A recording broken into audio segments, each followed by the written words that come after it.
CIWW 1310 AM Ottawa and CJET 1011 FM Smith Falls and the Valley. City News Time, 9 o'clock. Number one for local news in Ottawa and the Valley. This is City News, now on 1011 FM and 1310 AM. It's Thursday, June 16th. Good morning. I'm Andrew Boyle. Right now, already feeling in the upper 20s. It's 21 degrees in Ottawa, 22 in Smith Falls, and here's what's making news in Ottawa and the Valley. The atmospheric conditions are right for thunderstorms that are passing through the area today, and at some times they could be severe. City News meteorologist Jill Taylor says that could include tornadoes. The atmosphere is just set up in a way today that there is the potential for some storms that could be severe, that could produce tornadoes. Jill says there are also damaged trees from the last storm, which may still be standing, but they could be weakened, and with strong winds forecast today, that could cause more property damage. The threat is expected to diminish by about mid-afternoon, but could linger on until the evening. Now, with the full forecast, here's Jill. We'll have on and off wet weather through the day today. Some storms could be severe. There is the potential for tornadoes. Not a given, but just conditions are favorable. A guaranteed high 29 will feel like 38. Clear out tonight, but it may take until early evening to get into that clearing. 18 for the low. For today, the guaranteed high 29. And right now, feeling in the upper 20s. It's 21 degrees in Ottawa, 22 in Smith Falls. City News Time, 9:01. The Ottawa Police Service mourning the death of a 28-year-old member. Constable Vijay Mathiyalagan died from injuries in a motorcycle crash on Tuesday evening on the 174. The department described Vijay as kind, friendly, and gentle. He was hired by Ottawa Police in November 2020 after completing the Police Foundations course at Algonquin and also serving a number of years in the Canadian military. The release from police says this has been exceptionally difficult for those closest to him. OPS also thanked emergency responders on scene of that crash as well as staff at the Ottawa Hospital. As a show of respect, flags at all Ottawa police buildings are flying at half-staff today. Provincial stats have been released on wait times for a bed in hospital after a visit to the emergency room. With the details, here's City News reporter Jamie Pulfer. Despite a diminishing COVID caseload, the province's hospital emergency rooms are also struggling, with patients waiting record lengths of time to get admitted to hospital. The latest statistics published by Ontario Health say in April, those patients were waiting on average 20 hours. That's the longest wait time ever posted in the province. One ER doctor says at Toronto's Mount Sinai Hospital tells the CBC it has to do with staffing issues and patients whose illnesses are more severe because they delayed treatment during the big pandemic waves. Jamie Pulfer, City News. City News Time, 9:03. Some top European leaders are in Kyiv today, showing support for Ukraine. French President Emmanuel Macron, German Chancellor Olaf Scholz, and Italian Prime Minister Mario Draghi all in Kyiv to meet with Ukrainian President Zelensky.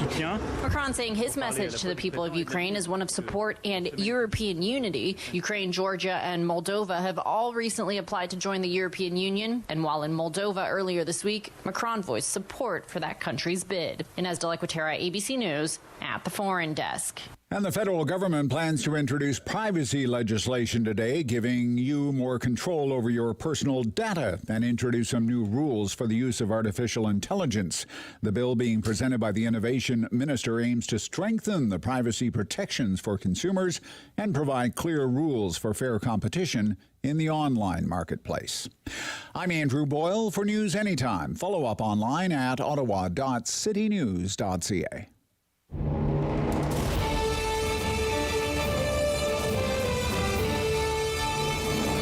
Good, bad, or complicated. There's no news in Ottawa and the Valley he won't talk about. It's the Rob Snow Show on Rogers TV and City News. 1011 FM and 1310 AM. And here's hoping we just make it through today without a wild weather event. There is a very real chance of that today. As we've been telling you since yesterday afternoon, chance of strong thunderstorms, maybe a tornado. Just looking at the weather radar a few minutes ago, there There is some thunderstorm activity south of Ottawa. Looks on the radar to be between, say, Kemptville and Brockville. And then north of us, up near the Montebello area, And then if you scroll out a little bit, the next sizable band of moisture seems to be just kind of west of London, Ontario, Sarnia, right now just a little southwest of the southern tip of Lake Huron. And it looks like it is tracking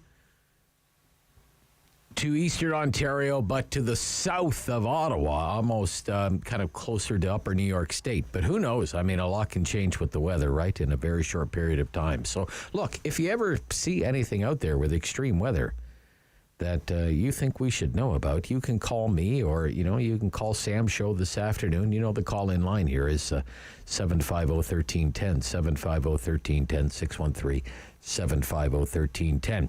This is the Rob Snow Show on City News. Coming up, author and columnist Randall Denley. Randall covers the Ontario government for the National Post, and he's been writing about municipal affairs for a very long time for the Ottawa Citizen, and his latest column in the Citizen is about the civic campus of the Ottawa Hospital. The Ottawa Hospital Foundation needs to raise $700 million, and it's looking for $150 million from the city of Ottawa. $150 million in city money for a new hospital. And in his column this week, he argues there isn't a lot of information about why the foundation needs that money from the city. So he'll explain his concerns coming right up. And then we'll talk about some provincial politics. Ontario politics this week is right after the 9:30 news with our analysts, Lindsay and Andrew. And this week, this is what political junkies love to do, okay? This is what we love to do. We love to talk about who might be in and who might be out of Doug Ford's cabinet. Like sports fans have, the draft and they have the trade deadline, and political junkies, they have cabinet and cabinet shuffles. They love that stuff. Lots of speculation about that some people are in line for promotions and others will be sent to the penalty box.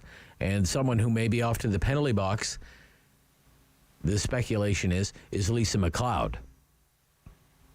The Nepean MPP won her riding again, and, really wasn't close. It was closer than it was before, but it still wasn't very close. There's been some controversies, right, with the allowance from the Riding Association and just the, the odd move on election night to lock out the news media from her victory party on election night. It's just strange. I don't know what's going on there. I really don't. But we'll talk about that. And another Eastern Ontario MPP, speculation is might be up for a promotion, is Steve Clark from Leeds Grenville. Some speculation he might be in line for a really big file, like Steve Clark, health minister. Steve Clark. Wow. The government needs a new health minister. Christine Elliott's not involved in provincial politics anymore. There are also teachers' contracts that need to be sorted out. The teachers' unions really don't like Doug Ford to begin with. And I think they like Stephen Lecce even less than they like Doug Ford, if that's even possible. So is Mr. Lecce on the move? It's one of the reasons we talk about cabinet shuffles, right? I would say one of the reasons that this PC government made it look so easy winning this re-election is because of the hard work of Monty McNaughton, the labor minister. So do you keep him in that portfolio at labor, or you move him and see if he can do magic in even bigger jobs? That'll be interesting. It's always fun to speculate, find out who might end up where. We'll do that. We'll talk about who might be in the running for the leadership of the Ontario Liberal Party. Who's going to drive the minivan for the next 4 years? Steve Blais of Ottawa Orleans, Nate Erskine Smith, Beaches East York Liberal MP. What I can't figure out is why you would ever want to leave government in Ottawa to drive the minivan at Queen's Park. Closer to home, I guess, maybe? I don't know. He's reported to be seriously considering a run for the Ontario Liberal leadership. Delegated conventions, like the old-fashioned conventions. The last Liberal convention was a delegated convention that Del Duca won. And is that the last one there will ever be? Like, delegated, relegated to the history books? All of that coming up after the 9:30 news. Looking forward to that. As well this morning, oh, jeepers creepers, why am I in this business? Trust in the news. Trust in the news. David, I was going through this morning. It paints just a grim picture. Canadians and their trust in the news and how it is declining. This is from the Reuters Institute for the Study of Journalism. Trust overall in the news is 42%. 42%. Do you trust the news? 42% say yes. Man, that's not a good number. It reminds me of high school. If I brought a grade home like that, my mother would say, "You're grounded." Yeah, big time. Forever, you're grounded. And then, so there's trust in the news overall. Do you trust the news overall? And then they ask, do you trust the news that only you read? Like if you're a subscriber to The Citizen and you watch the CTV 6 o'clock news or whatever, right? They call that trust in the news I use. Trust in the news I use, 48%. So it's a little better, but you're still grounded. In 2016, the overall trust score was 55%. So it's down 13 points in 6 years. 42% is the lowest score ever recorded for this particular index. And then they go by news brands. This is very interesting. They break them down by news brands. They have a trust score, and then they have a don't trust score. Okay. CBC News, don't trust, 21%.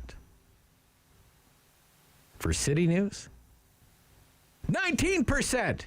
Hey. All right, yay. There we go. What do we win? Do we get like a participation ribbon for that kind of thing? 19%? Don't know if we deserve one. CTV News, 18% don't trust, 19% for the Globe and Mail, 20% for the National Post, 25% for the Toronto Star. Don't trust the Toronto Star, like 1 in 4. The best don't trust score says local or regional newspaper.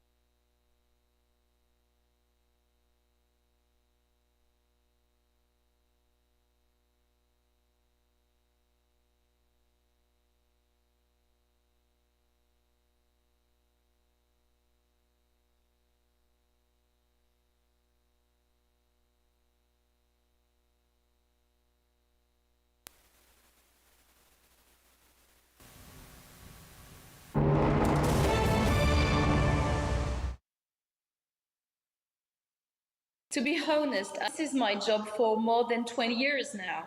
My big inspiration came from this because it was my grandfather-in-law who invented the concept of image totale and immersive experience. And it's really immersive. So for people that have never experienced one of these immersive shows or events that you put on, how would you describe it to them? I would say to them, and to those visitors that they're just going to enter in a dream come true. When you're in the exhibition, entering in this room, it's like walking in a dream. It's like walking in the garden of Claude Monet, between those flowers, between those water lilies. Claude Monet is a name that everybody knows. I mean, quite frankly, it's so famous that you just say Monet and everyone knows exactly who you're talking about. We're all familiar with Claude Monet, but, you know, for people that don't really understand how incredibly influential he was, just tell us a little bit about Claude Monet. If I have to define Claude Monet, I would say that he was a revolution as itself, which means that, you know, it disrupts all the art history. Before, you know, we were talking about clear lines, we were just defining all the contour of the object we were painting, all the figures, and Claude Monet arrived and he said that he didn't want to paint any object. He wanted to paint the distance between him and the object. And that changed everything, because what you see is just a mirage.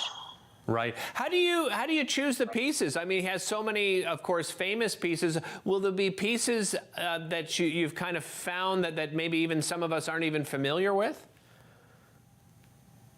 Oh, most of them are very familiar. Right. You know, he was painting during his entire life, and he died, he was really, really old.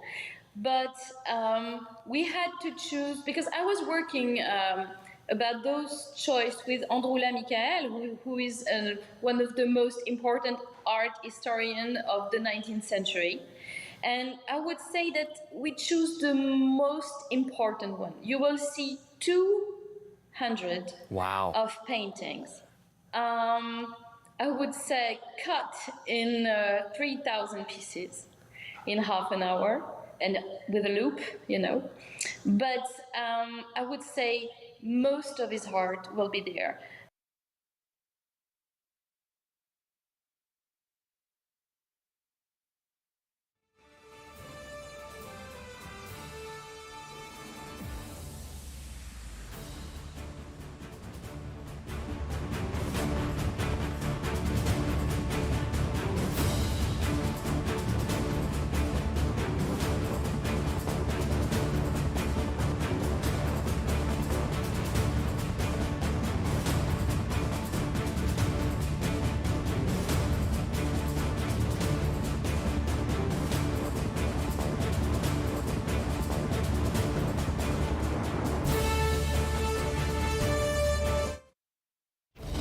Snow Show returns on Rogers TV and City News. 101.1 FM and 1310 AM.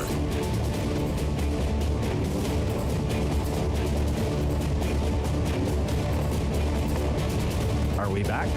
Oh, okay. Just a second.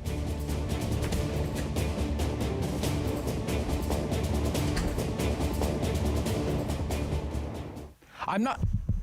We do have Randall on the line? Okay.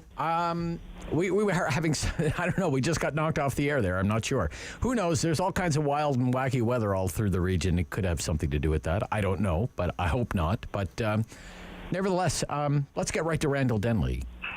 Good morning. Randall Denley, Post Media columnist, because I don't know how much longer we will have together. Look, the Ottawa Hospital Foundation needs to raise a lot of money, like $700 million for the new civic campus of the Ottawa Hospital, and it has gone cap in hand to the city for $150 million, and some councillors are less than impressed with that. And you want to know more as well. What do you want to know? I want to know exactly what the money's for, and particularly exactly what the $150 million is for. You know, the campaign that the hospital foundation is running is for $500 million, and you would assume that would cover the 10% share of the building, $210 million, plus the equipment. But they never really said. We know for sure the building part has to be in there. Equipment, hard to say. When I asked them some questions this week, they said, yeah, well, research is in there too. Okay, research, but that's not really about building a hospital. So that's a bit confusing. And I posed a series of what I thought were really basic questions to them. Just, break it down. What's the money for? Surely they must know. But my biggest question was the $150 million you want from the city / taxpayers. What is that for exactly? No answer. Nothing to say. I mean, no answer. How do you ask the public through council with their skepticism for $150 million, and you can't say what it's for? Oh, it's for the hospital. Good cause.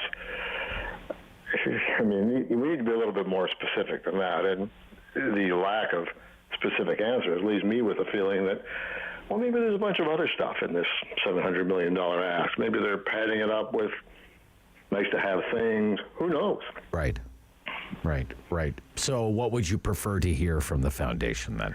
What I would expect to hear is a breakdown of saying, well, okay, the $500 million campaign, that's a gross number. After we paid fundraising expenses, we need to net X million. That'll go for our share of the building. That'll put X number of $1 million towards equipment. But we still need more, presumably for equipment. So that's why we're going to the city, because we need $150 million more for something. I don't get the attitude, Rob, to be frank. You would expect that kind of transparency from the hospital foundation anytime. Yeah. But especially when you're in the middle of a unprecedentedly large fundraising campaign, you think, well, if we were ever going to be totally clear with the public on how much we need and what it's going to go for, this would be it. Yeah. Especially at a time when there are already doubters about this project, even though it's quite likely the biggest healthcare investment in the city in 2 generations. I would say, going back to CHIO, this is probably the most important healthcare facility that this area has had. I know that we need the project. I've supported the idea. Yeah, but nevertheless, you have people out there protesting, wanting to save trees and parkland and everything else, right? So, and they don't like the parking garage, and there are people who are opposed to this project. Make no mistake. There are, and critically, they include Councillor Catherine McKinney, who's running for mayor. Apparently Bob Shirelli, who's running for mayor, Diane Deans, who might be running for mayor. If you don't have a friend in the mayor's chair, it's going to be very challenging to get this through council, because it didn't get super support, even with a really vague motion to ask staff to, go away and look at ways to do this without really costing us anything or taking anything away. Be creative. Come back with $150 million of some sort of creativity much later. I mean, that's just, a kicking down the road motion by this council. It's certainly not enthusiastic support. And, I criticize them for not understanding that they're going to have to do something. But at the same time, what councillors should be doing is saying, I'm open to the idea, but tell me why you need it. Because this is the sweetest $150 million that the Hospital Foundation will ever get, because the fundraising cost is zero. Right. They don't have to do anything. Somebody else does the work and sends them the money. Pretty good deal. So if you want that, tell us why. Okay. Look, just on your Doug Ford news beat here, lots of speculation about what's going on with the cabinet, and it'll be announced soon, revealed soon.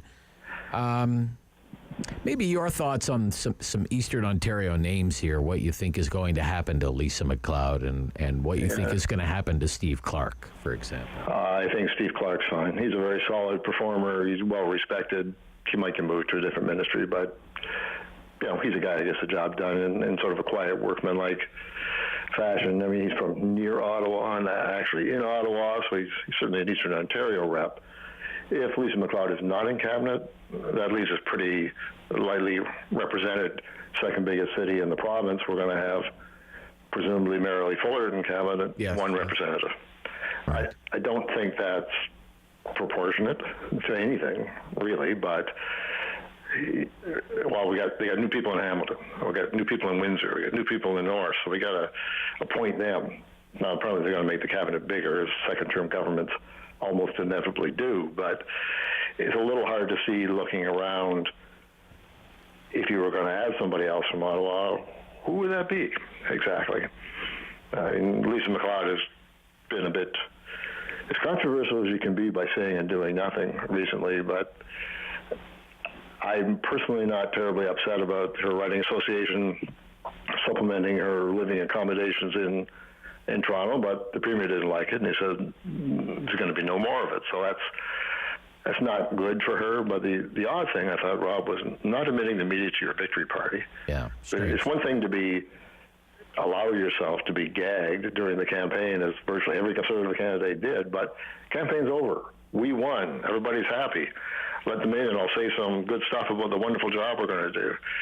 When you don't do that, you wonder, well, what connection do you have anymore with people in Ottawa? So I guess we'll see, but my main concern isn't specifically about her. It's about Ottawa being, I think, grossly underrepresented in cabinet, potentially. All right. Hey, thank you. You're going to enjoy some time off and enjoy that. Next week, but... Okay. Enjoy that, Randall Denley. Well deserved. Okay. Thanks again. Rob. Yeah, bye-bye. Bye. Randall Denley, author and columnist. His latest book is out and available on his website, randalldenley.com. His latest in his mystery series, the Chris Redner series. Always a good yarn.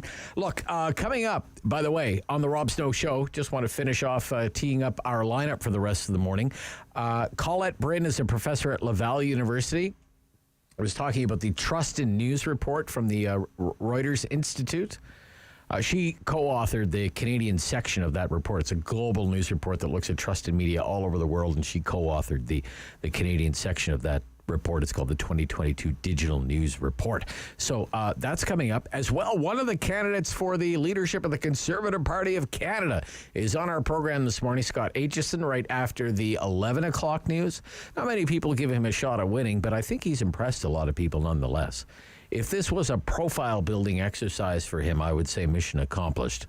But we'll survey this race together and talk about some of the opportunities and challenges for the Conservative Party ahead and the world. Our weekly look at international news headlines with Professor Elliot Tepper from the Norman Patterson School of International Affairs at Carleton University. He'll join us at 11:30, the Talkback Hour between 10 and 11 o'clock at 750-1310. More on provincial affairs right after the news. This is the Rob Snow Show on City News.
Number one for local news in Ottawa and the Valley. This is City News, now on 101.1 FM and 1310 AM. It's Thursday, June 16th. Good morning. I'm Andrew Boyle. Right now, it's feeling like 29, but 22 degrees in both Ottawa and Smiths Falls. And here's what's making news this hour. We're under the potential for a severe thunderstorm today as conditions are right for those storms moving through today to be at times severe. That could include tornadoes as conditions are right for them to form as well. Now, our meteorologist Jill Taylor says the bulk of the storm should be through by about mid-afternoon to early evening. Federal Liberals will move today to give Canadians more control over personal data. Privacy legislation will be presented by the Innovation Minister, François-Philippe Champagne. It aims to fulfill the mandate to advance the Federal Digital Charter. That charter already spells out 10 principles ranging from ensuring control over information to meaningful penalties for any misuse of data. Canadians seem to have a little more trust in their institutions and their neighbors since the COVID-19 pandemic took hold a couple of years ago. But a York University sociologist says the trust in society looks like it depends on how much money you make. People were surveyed 7 times between the fall of 2019 and winter 2021 about their trust levels. Trust grew slightly for about 2/3 of those asked. But about 20% of the people, mostly at lower income, reported a sharp drop in trust. City News Time, 9:31. I'm Andrew Boyle for News Anytime. Follow up online at ottawa.citynews.ca. Strong voice. Strong opinions. Rob Snow Show returns on Rogers TV and City News. 101.1 FM and 1310 AM. It's time for Ontario politics. This week, Lindsay Maskell is back, Liberal strategist, former advisor to Premier Dalton McGuinty. Welcome back. Hope you're well, morning, Lindsay Maskell. And Andrew Brander is Vice President at Crestview Strategy. Good morning, Andrew. Good morning. So let's play every political junkie's favorite game. Who's going into the cabinet? Cabinet speculation. First of all, kind of just generally speaking, Andrew, what considerations go into selecting cabinet positions? Someone to sit in the cabinet. A lot goes into that. A lot. In many of the cases, it's going to be a established record. The Premier has seen many of these people, many of these faces around the cabinet table. How easy did they make his life over the past few years? How agreeable or not have they been? How much have they been willing to work as a team, and even when they disagree with the decisions at the cabinet table, who's been, showing and demonstrating leadership in terms of working as a team, working collectively. And it's always easier to judge those things based on a past record, and that's why I think, as you've seen, especially in this Premier, much like the way Stephen Harper actually used to manage his cabinet, he built a lot of trust with the people he worked with already, and didn't really open the door to a very large extent to any kind of, huge change. And I think that's what we're going to see this time around. You still have to leave the door open, though, to be able to prove to your backbench that there is an ability to be promoted. There is an ability to work hard and work your way up, or you run into real management problems with caucus. But there are obvious considerations. You need to look at the regions. You need to make sure all aspects of the province are represented. You need to look at the diversity lens. And what kind of voices you're bringing. And, of course, you need to look to the next election. I know we just got past one, but look to the next election. Oh, gosh. Where we're going to be in 4 years, and where those important seats are going to need to be won. All right. Lindsay, you've gone through this before during your time in government. What can you add there? Well, I would also add that I think you look at the challenges that you have ahead of you in the next year and a half, and the big items that are going to be in your throne speech. So in this case, things that were in the budget. So the big challenges ahead, and who are going to be the best people to tackle those challenges. And I think you also do have to really think about a bit of a refresh, right? So if you second mandate, it's also a time you can do some hard things, right? So big majority in a second mandate, you can make some tough decisions. So those are the two other things. Andrew's completely right, and I would just add those two items as an important lens to the decision making that can create some surprises that people might not expect. All right, let's talk about some Eastern Ontario, Ottawa area names, okay? Some people in Ottawa will want to know what's ahead for Lisa MacLeod. She's kind of the senior Ottawa minister, but, word is she's in the penalty box. There was the Riding Association's expenses controversy dug up by the NDP during the election campaign, odd behavior on election night, locking out the media.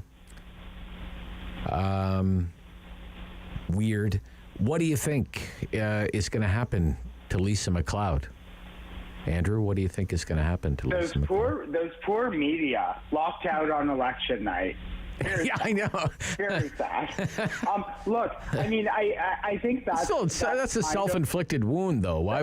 Totally, right? But I think that's what's kind of so ironic about this, which is like for a party and a premier that arguably, one of the biggest criticisms of the campaign was that they weren't taking questions, they weren't going to debates, they weren't, letting the media into media availability, to then say that that's, something that the premier might take issue with, goes to show just how disciplined of a campaign the Tories ran. And that's actually a problem for someone like Lisa MacLeod, only because it's like when you try to think of stumbling blocks, there aren't a lot that come to mind from the last election for the campaign for the Tories. So these types of things tend to stick out a little more than they should. And if she ends up needing to be made an example of that, then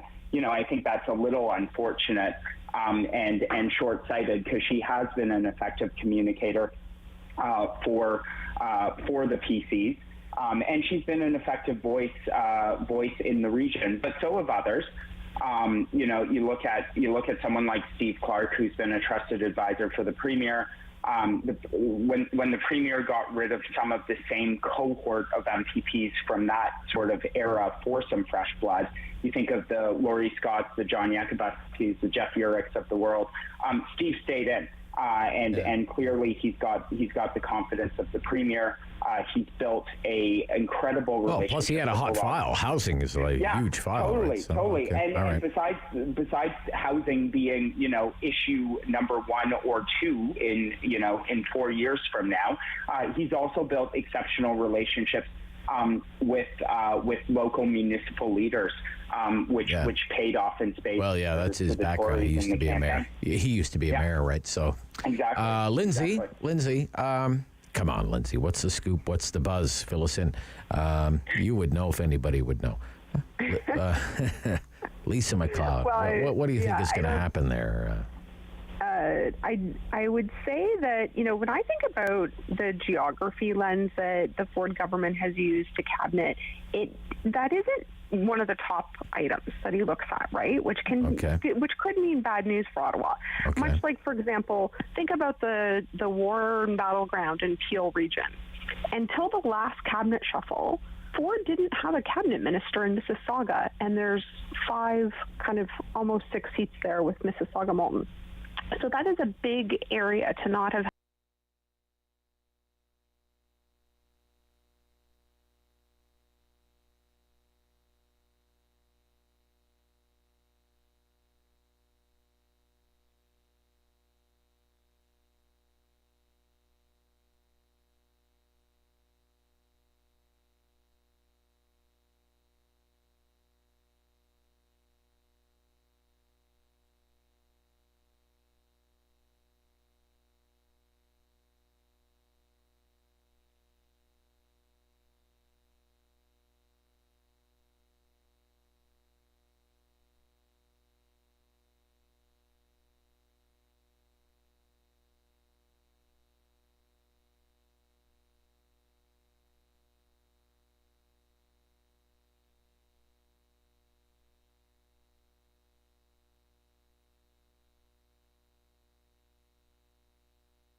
Here's a friendly reminder that with Ignite...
one for local news in Ottawa and the Valley.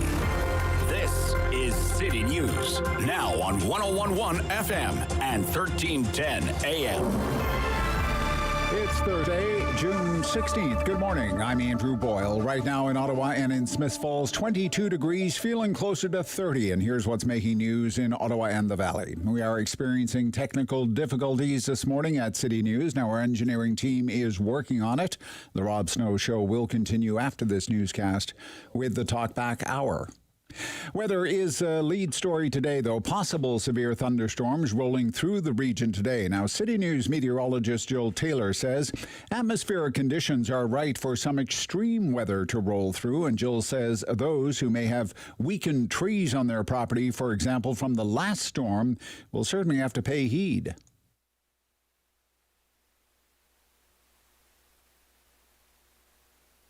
She says there could be some strong winds this afternoon along with the thunderstorm warning, so just keep that in mind. The bulk of the bad weather should be done by about 2 or 3 this afternoon, but could also last into the evening. Ottawa Police Service is mourning the death of a 28-year-old member of the force. Constable Vijay Mathiyalagan died from injuries in a motorcycle crash on Tuesday evening on the 174 at the 417. Now, the department says Vijay was kind, friendly, and gentle. He was hired by Ottawa Police in November of 2020 after completing the Police Foundations course at Algonquin and also serving in the Canadian military for several years.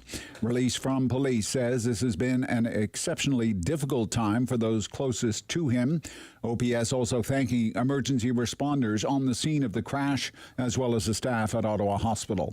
As a show of respect, flags at Ottawa Police buildings are flying at half-staff today. I'm Andrew Boyle for News Anytime. Follow up online at ottawa.citynews.ca. Talk back. Hello. On the Rob Snow Show. The phone lines are open at 613-750-1310. Now, the Rob Snow Show continues. And we're going local today during the Talkback Hour. And I want to know, in your opinion, what would make Ottawa a better place to live? Let's stick local here today. A lot of big plans in the works in this city. Some of the projects well underway. There are possibilities on the horizon. And there are promises to be made by local politicians or people aspiring to be local politicians, since this is a municipal election year. So the conversation starter at 750-1310, 750-1310, 613-750-1310 is this. What do you think would make Ottawa a better place to live? It could be a mega project. Think tourist attraction. It could be something small that you think could pay off big. Maybe you think the city should stop doing something because it's not making Ottawa a better place to live. But look, whatever it happens to be, I'm open to hearing it right now because there's a lot going on in this city. There could be a lot more going on in this city. And given that it's the election year and there are going to be lots of pitches to you and lots of promises from candidates all across the city, I want to know all the kinds of things that you think should and shouldn't be happening in this city. And in the end, what would make Ottawa a better place to live, in your opinion? At 750-1310, 750-1310, 613-750-1310. I like questions like this because there are really no wrong answers, right? It's just your opinion. It's just your opinion. Look around the city and consider some of the things that are in the works in this city. I'm curious to know if you think they're going to make Ottawa a better place to live. I mean, let's go through some of them here, okay? As we make our way through the hour, fingers crossed. Doug Ford just won a massive majority government, showed up in Ottawa once, okay? Remember that? And during his one and only stop in Ottawa, he promised to widen the Queensway. He made that announcement standing on the roof of the old Ottawa Citizen building out on Baxter Road. Elect my government and we will widen the Queensway. Do you want a wider Queensway? Would that make Ottawa a better place to be? Widening the Queensway? Between Maitland and the 416, would that make Ottawa a better place to live? What do you think? What do you think? Certainly the local left-wing politicians won't like it. If they had their way, they'd turn the Queensway into one big bike lane, I think. But it's a provincial highway, so it's the Ford government that is in charge of all the 400 series highways. But some of the councillors and candidate for mayor, they don't like the idea of widening the Queensway. Because, if you're out in suburbia, you have the gall of driving where you need to go, and for shame, off to the Innis Road jail with you. And they bring out the demand, the argument about induced demand. If you don't know what induced demand is, it kind of goes like this. If you add an extra lane of highway, it doesn't solve traffic congestion problems. It just induces you into using your motor vehicle to get to your suburban community. And it will only be a matter of time before any additional lanes will once again be full of vehicles, and everyone will once again be stuck in rush hour traffic because more road capacity will just mean more traffic on the roads, and in the end, nothing really changes. All you've done is induce demand. And we can't have that. Climate emergency, 8.5 years to save the world. What will Greta think?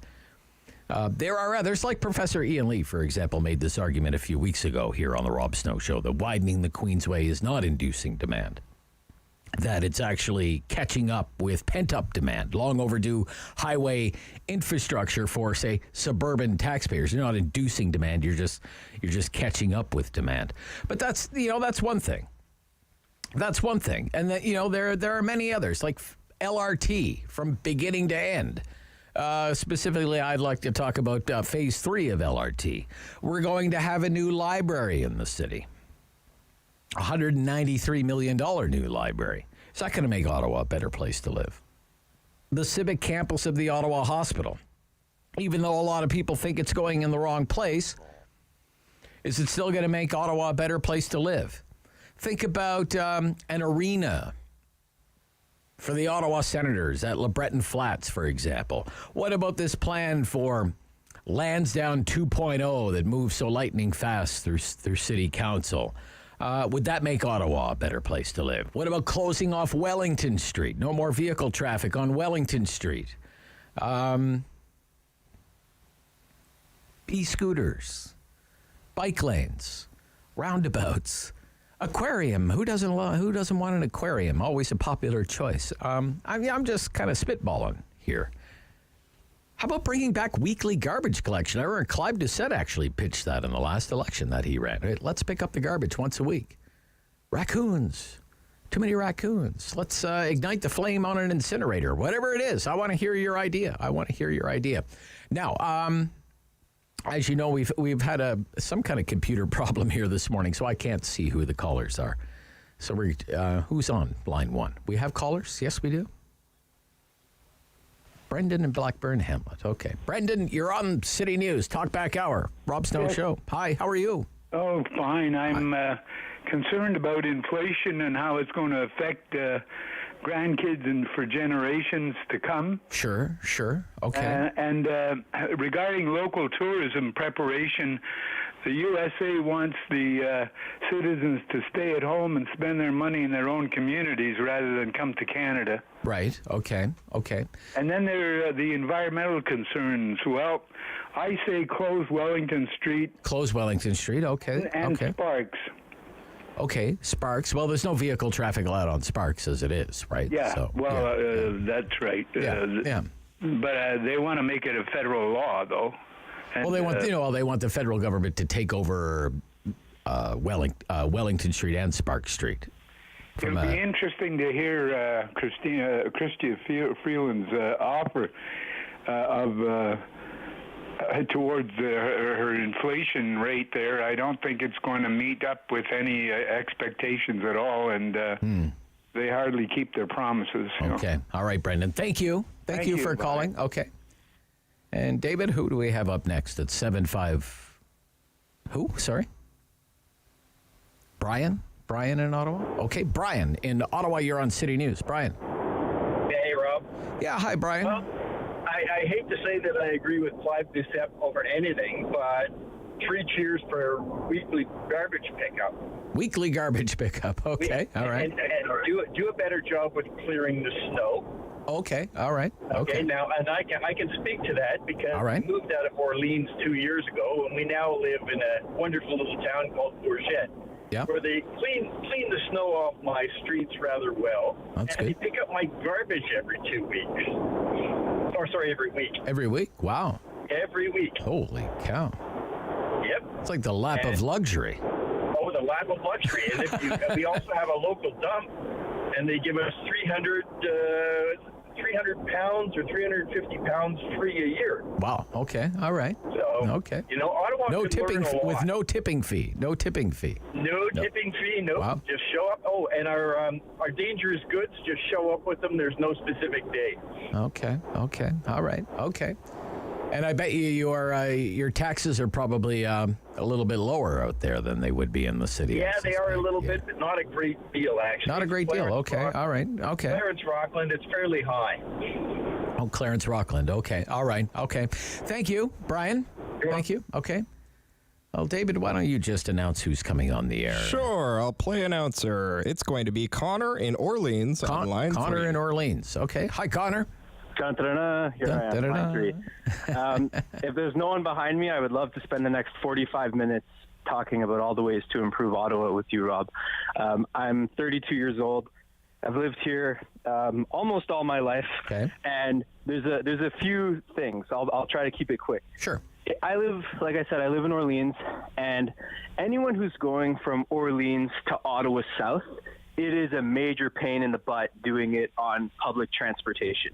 If you want to get to, say, like Bank and Hunt Club area, South Keys area, you can count on an hour and a half bus ride. Wow. So fortunately, I had a car when I was working there and living in Orleans, but even before, and I don't know if the LRT is going to address that, but I wish there was a more efficient way to get from east to south in the city of Ottawa. Okay. Yes. Okay. That's number one. Okay. Number two, and this is a positive, we have a lot of awesome museums in Ottawa. I have a few young kids.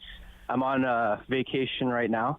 Okay. And I've been trying to, keep them amused. Sure. I've been very happy. Like, I went online, I looked up all the museums, and they all have, times where you can go for free and keep it affordable. So, we've been to the Science and Tech since the renovation's been awesome, aviation and nature. And so I encourage anyone who's looking for something to do on a rainy day like today, check that out. Okay. One thing that I think, I did live in Toronto for 2 years. I much prefer Ottawa, but there was one thing in Toronto that I miss. There was a community center, and it had a basketball court, it had a gym, and it was a community center. It was free. And I went every week. I played basketball. If I ever wanted to, I could use the gym, and I didn't have to pay anything. Wow. And I don't know of anything like that in Ottawa. I mean, you can pay and get that service, but if someone's younger, I was like 22, 23 at the time, and on a tight budget. So the fact that was public and it was available to me, I would love to see something like that in Ottawa as well. Okay. All right, Connor, thank you. Thanks. Thank you, Connor in Orleans. Let's stop. 10:16, Talkback Hour. What would make Ottawa a better place to live? This is an election year. Lots of promises will be made. There are lots of projects already underway. Give me your ideas. I'm open to hearing just about any idea this morning on making Ottawa a better place to live. On the Rob Snow Show, Talkback Hour, this is City News.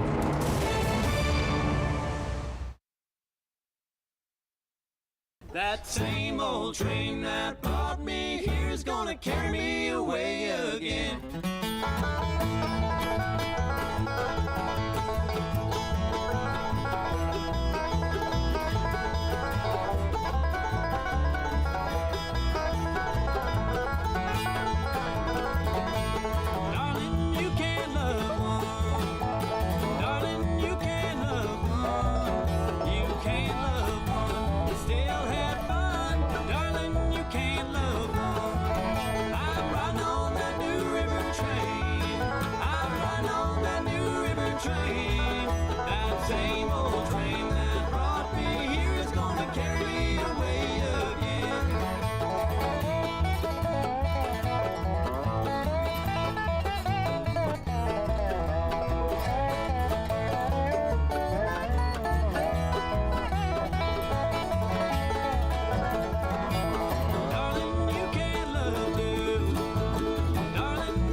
train. I'm riding on that new river train. That same old train that brought me here is gonna carry me away again.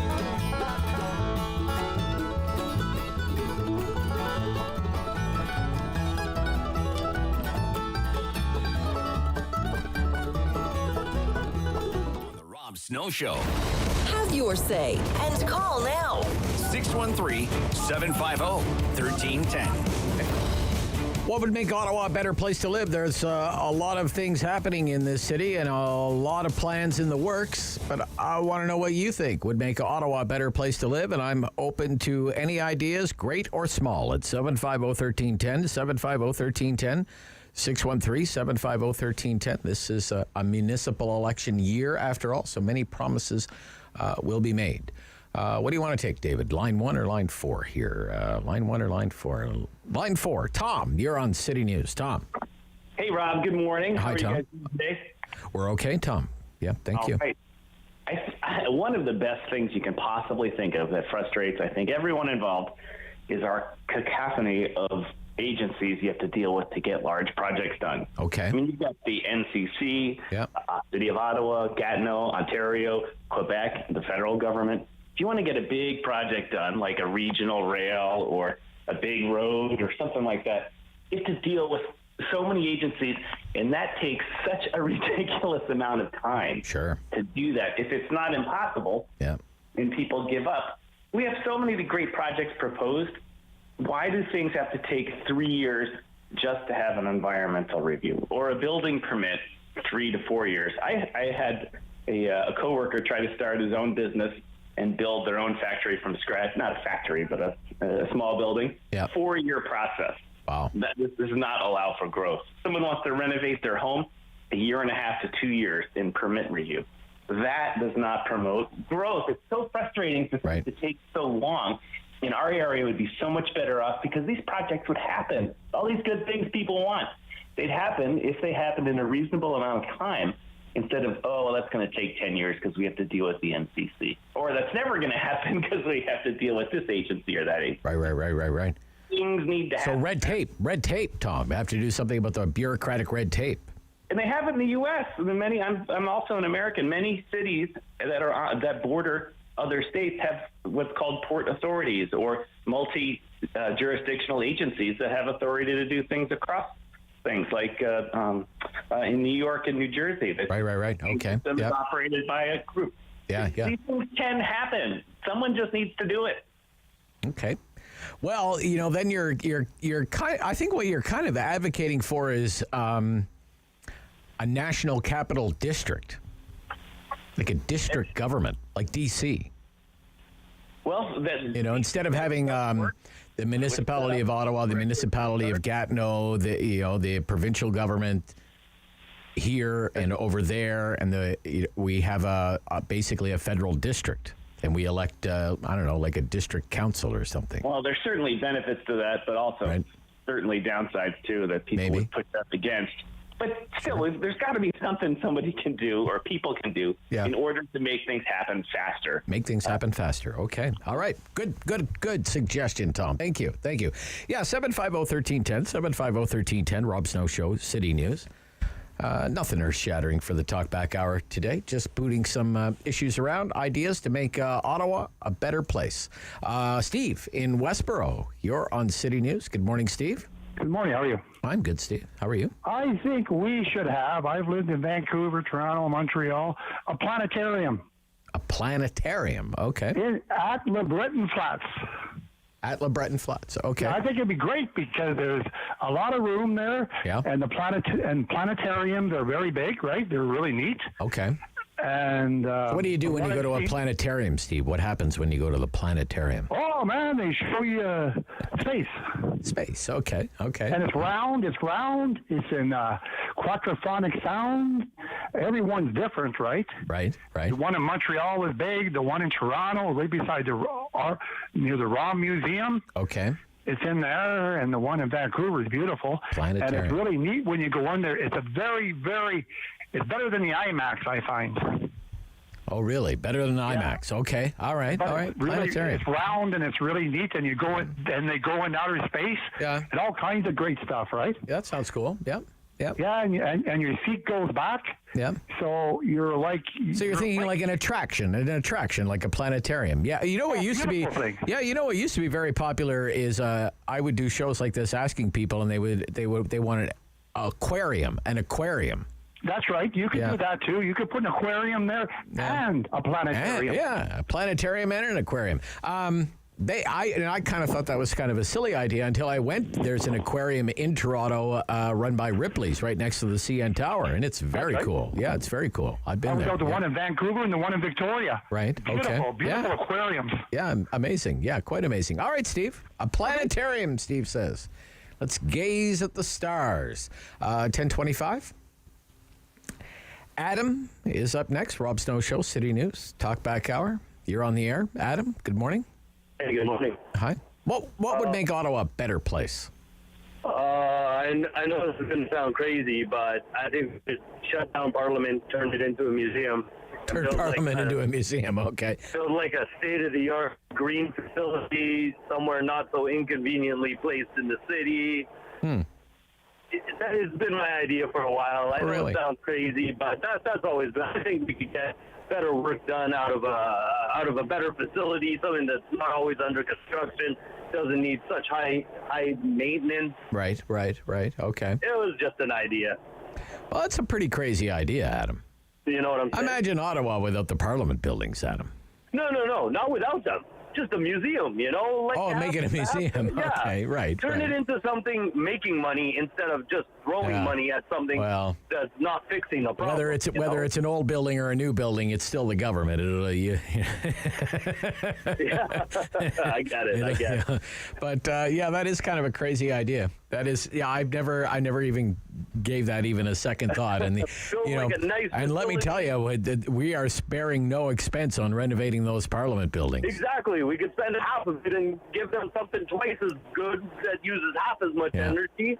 You know, like put it out in the middle of a field with a bunch of solar panels on it. You know, something like that. Okay. But no. All right. All right. Anyways, thanks a lot. Okay, Adam. Thank you. No, all interesting. All very interesting ideas. Okay, we'll pick it up after the news. Okay, we're doing the Talkback Hour. It's the Rob Snow Show. It's the municipal election year. Okay, it's been kind of uninspiring so far. I haven't heard really any big, bold, grand ideas on how we're going to make Ottawa a better place to live. I'm not really talking about getting into some of the hardcore, social issues. We can kind of save that for another day, a conversation for another day. But, widening the Queensway, Phase 3 light rail, issues like the new civic campus, all of these are in the news all the time. But are they projects that are going to make Ottawa a better place to live? What do you think of them? What else do you have on your mind? I'd love to hear it. Let's pick it up after the news. This is City News.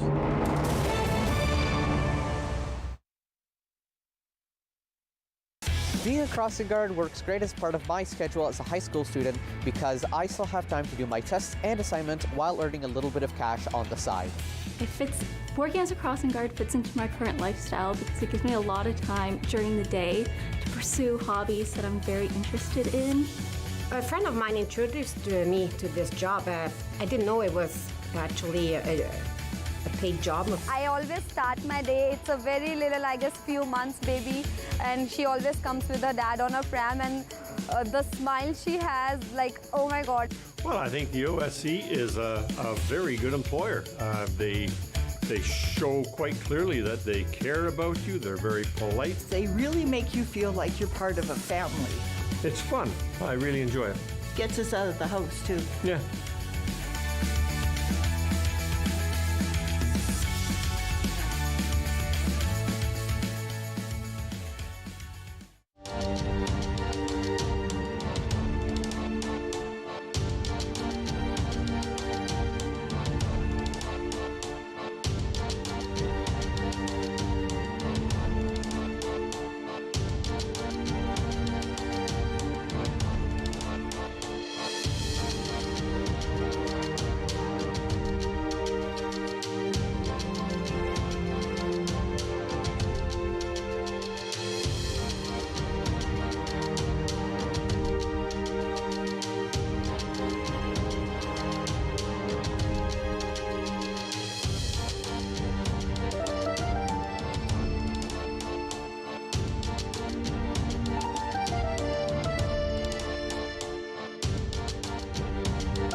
for local news in Ottawa and the Valley.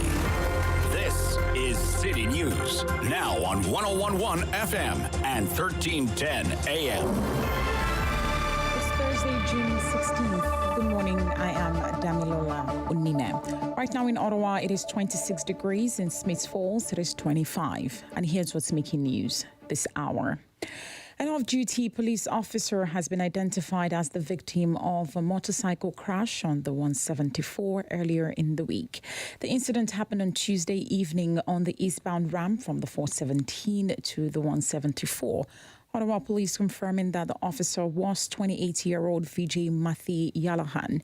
He joined the force in November of 2020 and had served in the military prior to joining the force. The police services says flags will be flown at half-mast on its buildings in honor of Constable Vijay. Weather conditions today in the region could spawn tornadoes. City News meteorologist Jill Taylor says there is a band of thunderstorms that could roll through the area until about mid-afternoon or even later. She says the atmosphere is set up in such a way there is the potential for severe storms, even tornadoes. That risk should diminish as we pass through mid-afternoon. And fighting in the eastern Donbass region in Ukraine has intensified as Russian troops take over about 3/4 of the strategic industrial area. Ukraine is set to receive another $1 billion in U.S. military aid. NATO defense ministers are meeting in Brussels today to consider more military aid for the war-torn nation. And Britain has announced a new round of sanctions against Russia. City News time is 10:31. I am Damilola Unime. For news anytime, follow up online at ottawa.citynews.ca. Talk back. Hello. On the Rob Snow Show. The phone lines are open at 613-750-1310. Now, the Rob Snow Show continues. What would you do to make Ottawa a better place to live?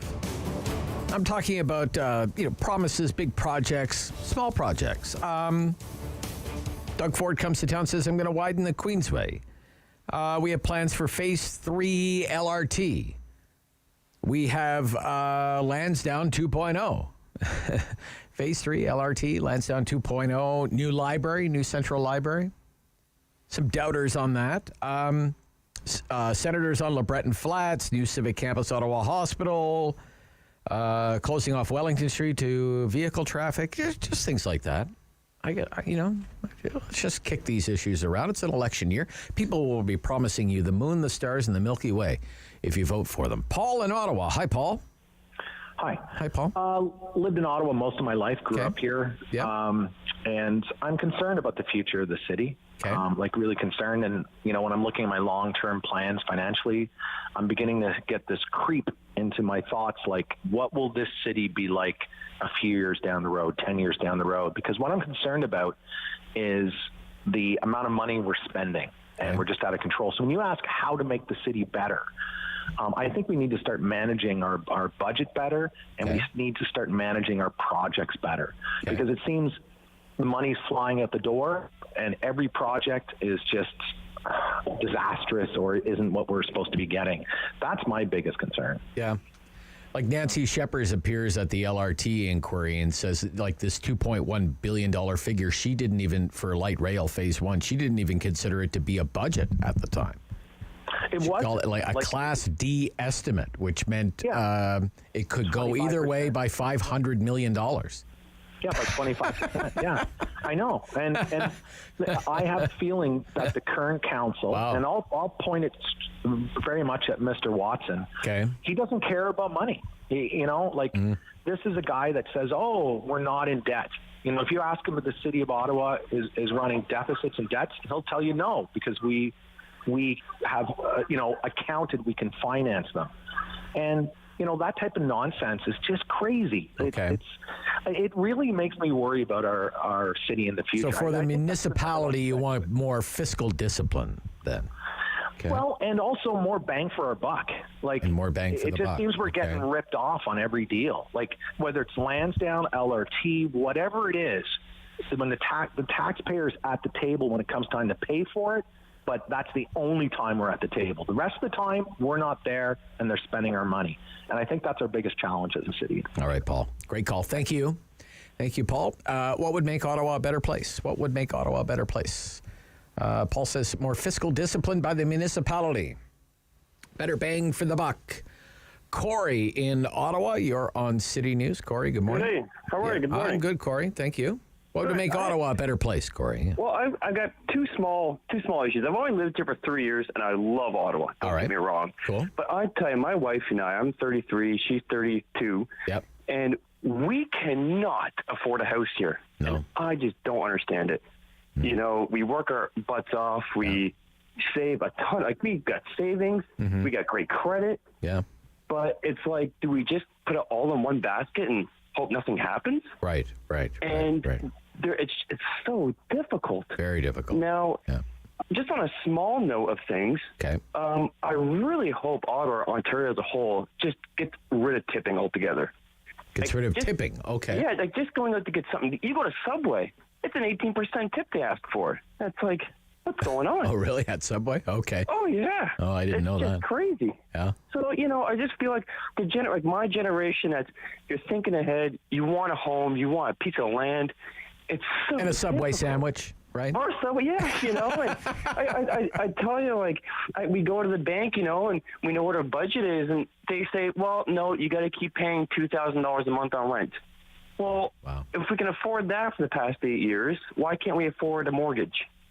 You know, I can't wrap my head around and the it. way interest rates are going now, I mean, the house price might come down, but the actual mortgage cost is going in the other direction, right, with the interest rates. And it's very disheartening, especially if people have children who make no mistake. I guarantee most will be living at home for a while because, like, what are they to do? Yeah. So you moved here 3 years ago?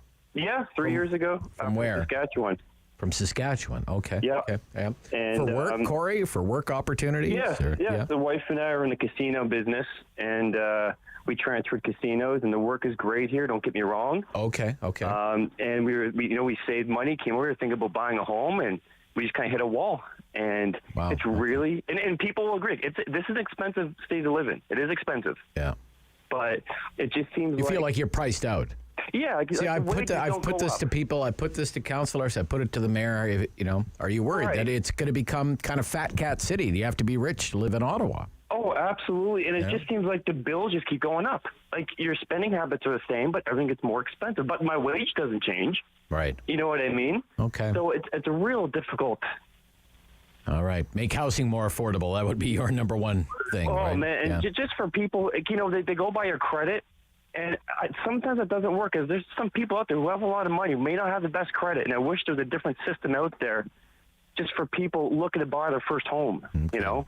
All right, Corey. Anyways, all the best, Corey. Thank you. Thank you. You call anybody. Yep. 750-1310. 750-1310. This is the Talkback Hour. We're talking about ways to make Ottawa a better place. I'm really worried about any idea that we should go ahead and build phase 3 of LRT. I really am. It's not like the first two phases have been like smashing success. You know, first of all, we have phase 1 is the subject of a public inquiry. That's how well that one went. Public inquiry, okay? Like a judge, lawyers, hands on Bibles, swear to tell the truth, so help you God? Yeah, that's where we're at with phase 1. Phase 2, to nobody's surprise, behind schedule.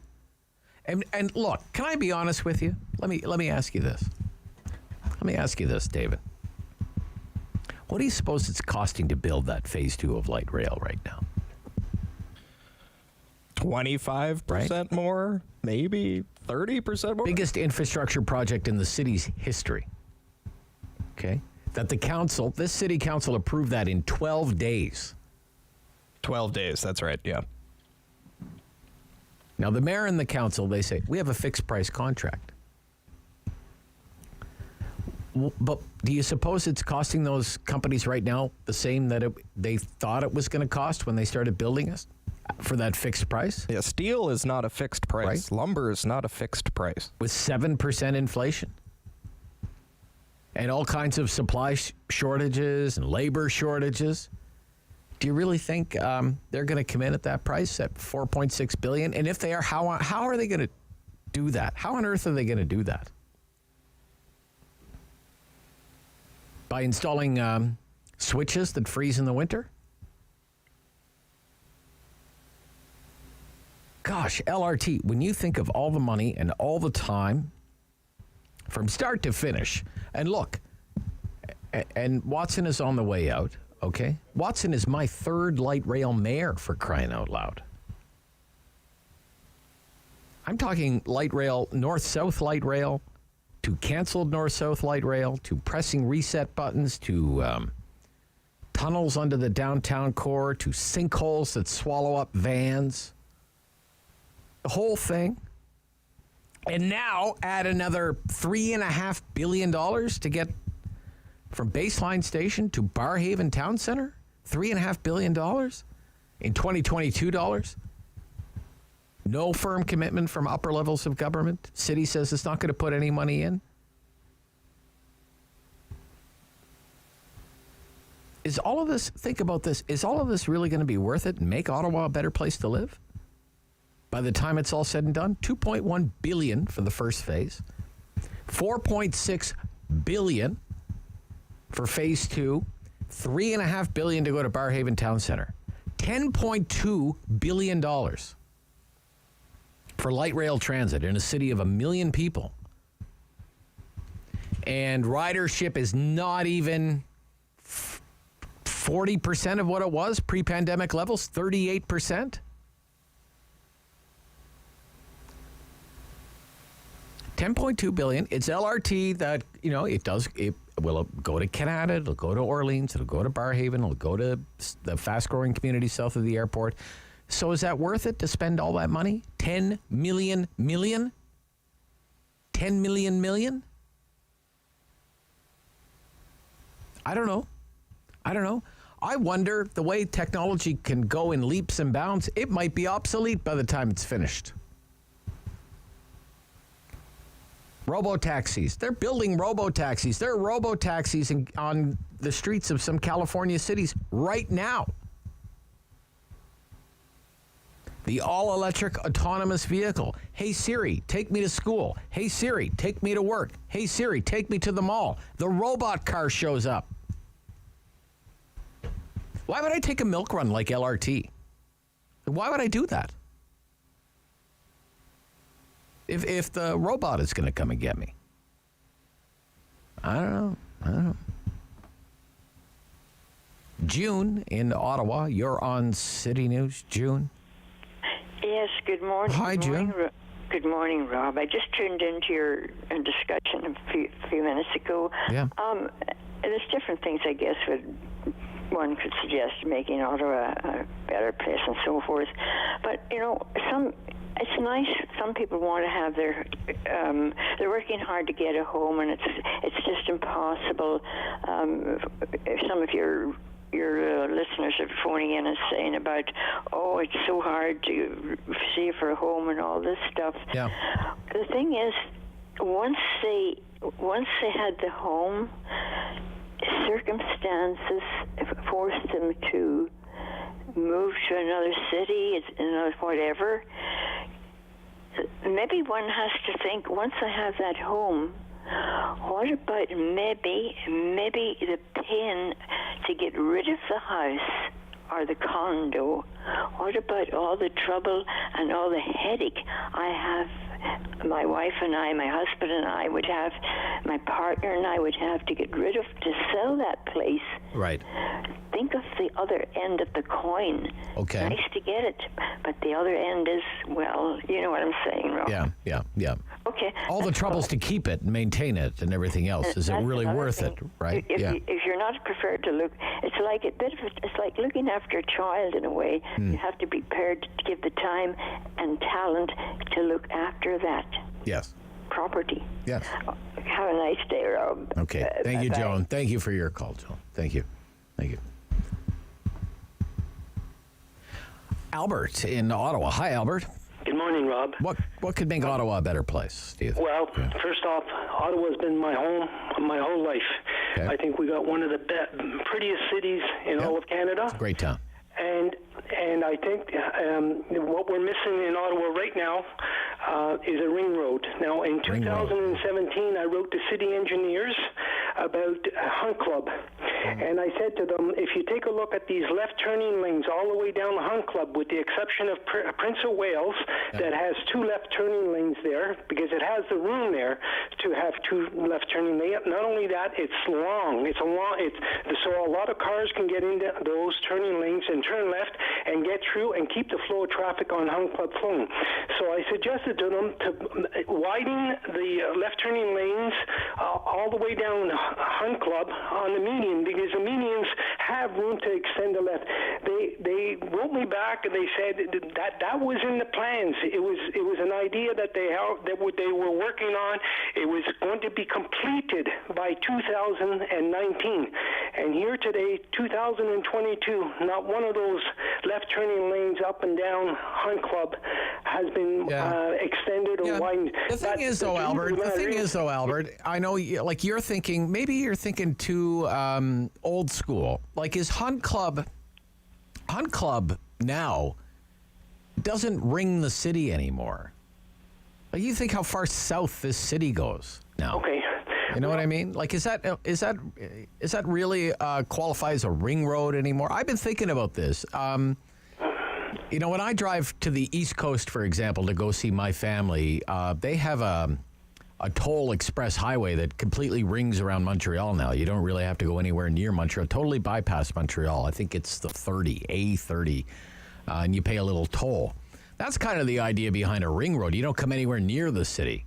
Hunt Clubs, I don't think Hunt Club would work as a ring road. I'm not saying a ring road's a bad idea. I don't think Hunt Club, maybe 50 years ago, Hunt Club could have been a ring road. I don't think so anymore. No, you're right. You're a good point, Rob. Yeah. Because we spread into Barhaven and Manotick and all that. And you're right, but the big problem here is that, you know, we got all these federal workers working from home right now, and you take a look at this Queensway in the morning and in the afternoon, and you never know that there was thousands of people working from home. And Hunt Club, when I'm on that road in the morning or between 3 and 4:30, it's backed up. It takes me three lights to turn at Woodruff or Greenbank if I was to make a turn at those hours. Now, it's a simple solution, and you know, a better solution is to actually widen it. The bottom line is this: we've increased all the vehicles on the road that are coming in from the south, and I contacted Alan Hubley about this, and he agreed with me, and he said, you know what, Albert, I took care of my people. Moody and Hunt Club is done. I took care of them. Well, the problem is that whole taken care of in that area has to be extended down Hunt Club, because where the traffic is just too backlogged. Gotcha. I agree with you. I agree with you. Okay, Albert, thank you. Thank you. Bye-bye. Yeah, bye-bye. Bye. We'll be right back. David, Steve, hang on the line. Rob Snow Show, City News.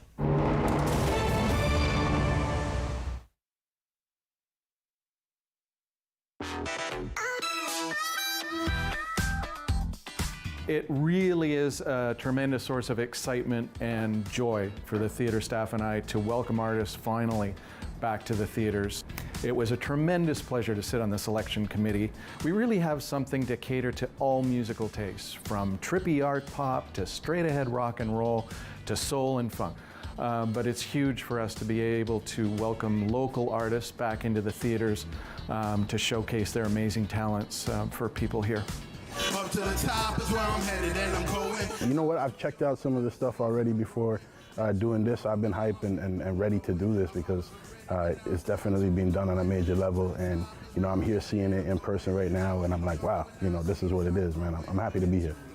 This kind of concert series promotes music and gives us newcomers or even like new bands a big chance to showcase their talents and share their music with the world.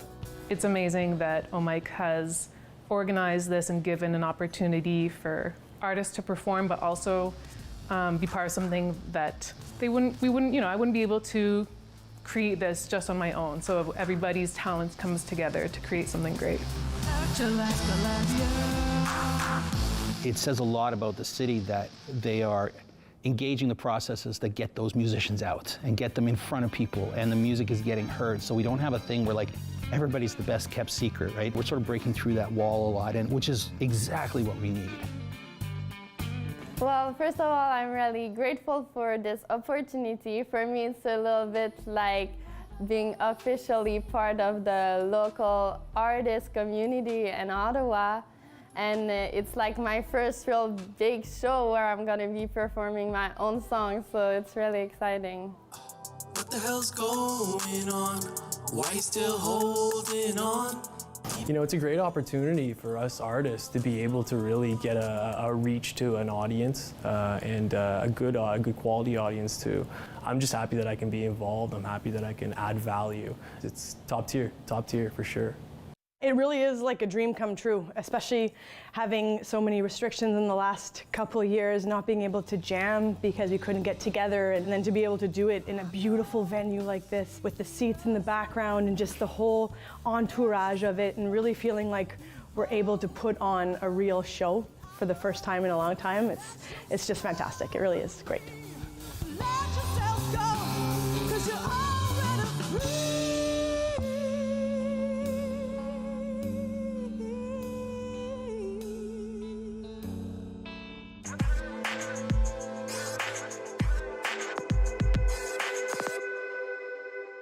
To talk back on the Rob Snow Show. Have your say and call now. 613-750-1310. Okay, what would make Ottawa a better place? What would make Ottawa a better place? We're just kicking some projects around that are being planned, and projects that aren't in the works, but maybe someday, who knows? We are going to have a new library in the city, new downtown central library. At Asoke, Ottawa Public Library and Library and Archives Canada, joint facility. And that's supposed to open in 2026.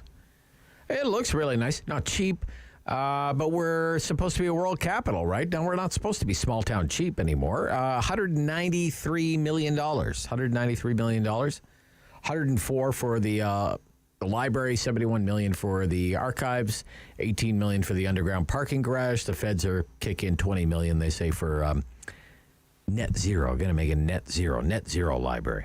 PCL, because books, a major emitter of greenhouse gases. I don't know. They're just spewing CO2 all over the place. Darn books. It's a lot of money for a library. And a lot of people will say, who the heck goes to libraries anymore? I hear that all the time from people who don't go to libraries. Ottawa Library is one of the most popular municipal services, and we need a new central library. The old one's outdated. The city's unloading that property at Metcalfe and whatever the other street is there. What is it? Slater, Albert, Queen, whatever it is there. Getting good money for it. The city owns the land where the new library is going. The library does not lose money, by the way. Library actually, in its last fiscal year, the Ottawa Public Library posted a modest surplus. But it wasn't supposed to cost that much, and that has some people upset. But it is what it is.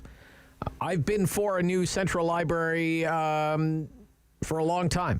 I get wrath for that all the time. There's a lot of people in the city think it's an awful idea and an awful waste of money. But what do you think? What do you think about that? Or anything else for that matter? 750-1310. David. Hi, David. You're on City News. Yes, good morning. Hi, David. When it comes to the glorified trolley in Ottawa. Glorified trolley. Okay. That is going to be one of the that's going to be a huge boondoggle. Now, when you think about that phase 2, when they started on that, all right? Basically, no city inspections because it was still China virus. There was no inspections on that phase 2. Goodbye. Goodbye. Goodbye. Goodbye. You are a loser. Don't call again. Don't call again.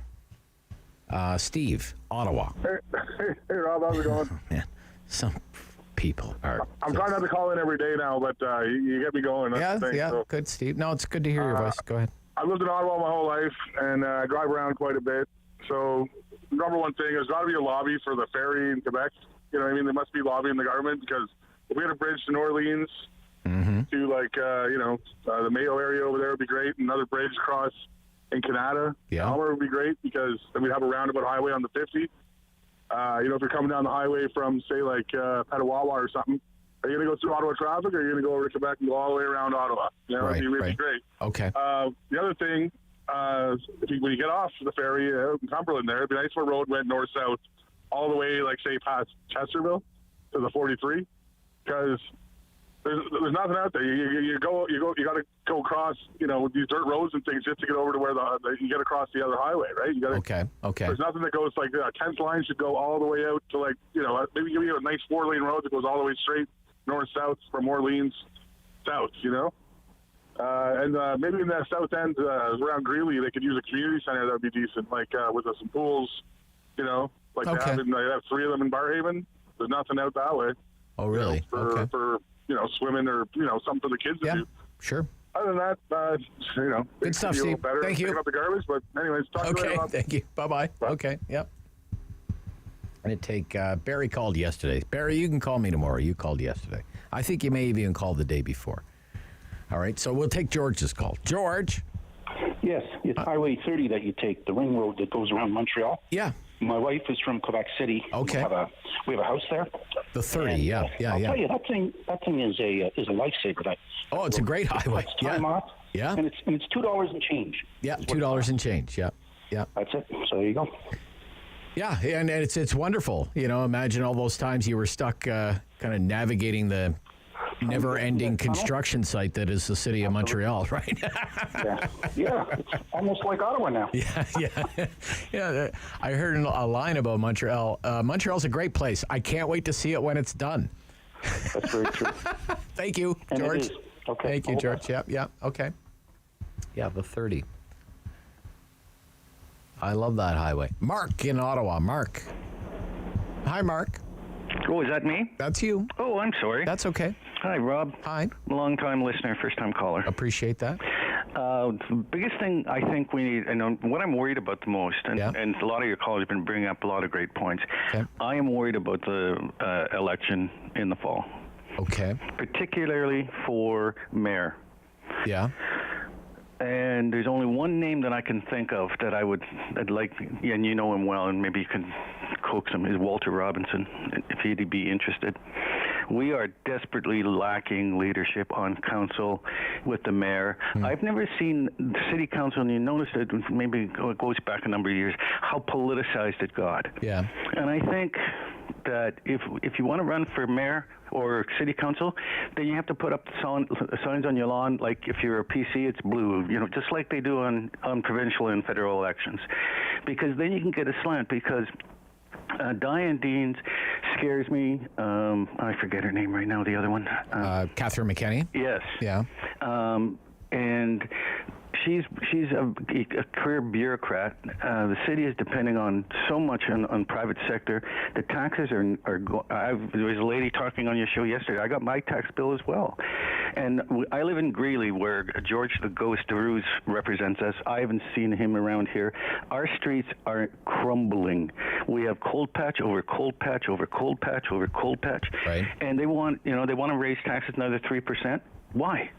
For stuff that doesn't benefit us at all. You know, it doesn't benefit. I think the councillors should have more say of what goes on. Okay. We have a city park behind us that is just a wreck. I mean, it's just more localized issues. Look after Canada. So if you want to raise our taxes 3%, then 1% has to stay in the ward for improvement, physical improvement. We get one street light. We're on sewer and septic out here, and the infrastructure is falling apart. And George the Ghost DeRuse is never. When was the last time you heard from him?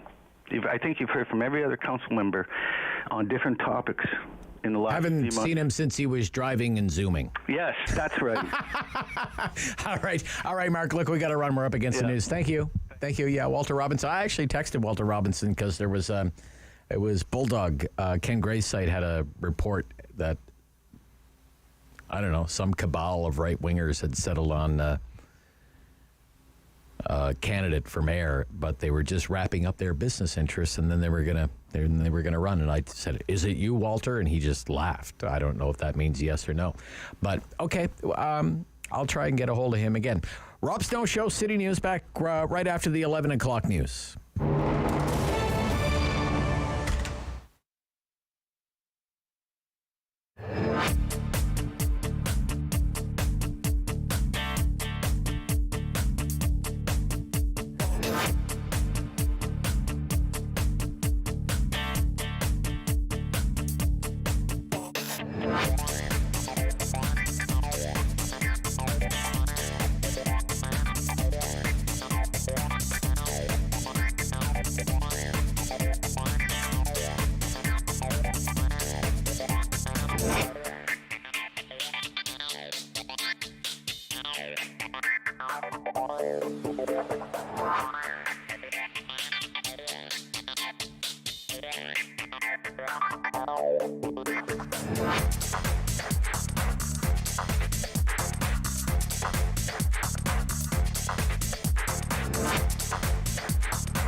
Number 1 for local news. In Ottawa, it is 26 degrees. In Smiths Falls, it is 25.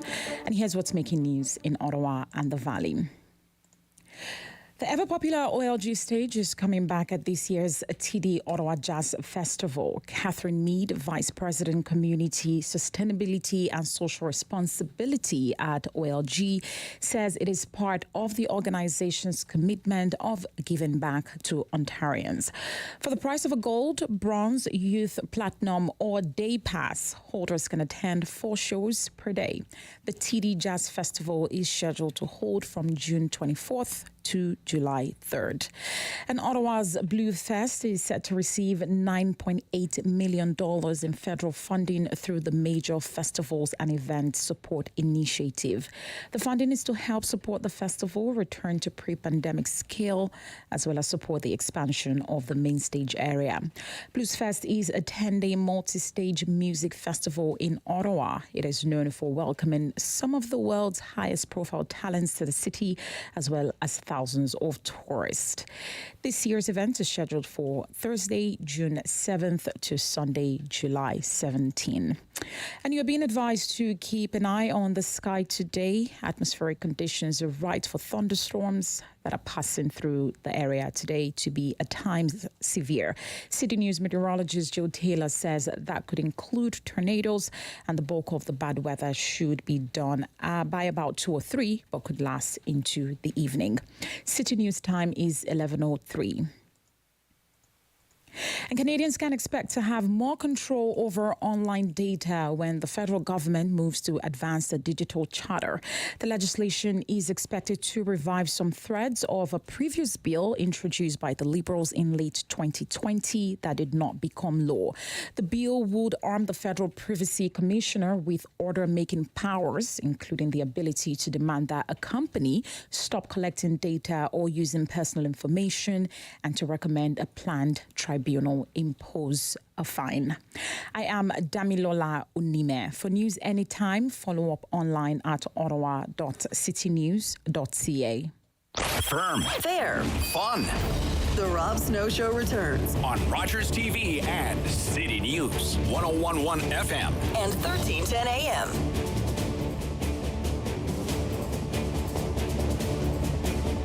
He's running to be the leader of the Conservative Party of Canada.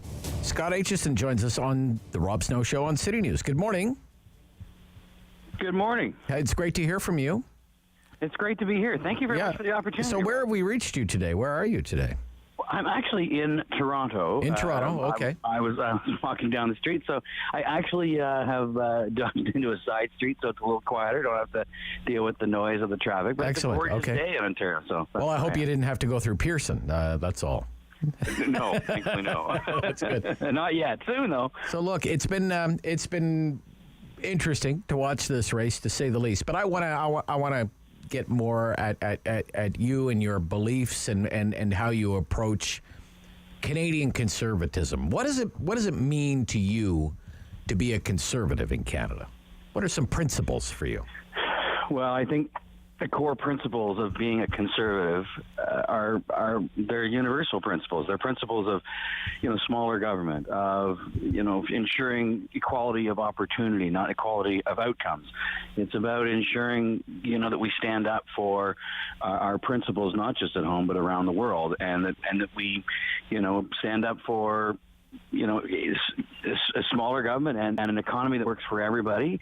Small C conservative principled economic principle policy, like things like supply management, for example. This is one of those issues that it drives me crazy that we're still protecting this old system that actually makes milk more expensive for people that can't afford it, and also limits the opportunity of farmers to market their products around the world. This is a small C conservative economic principle that we keep protecting because.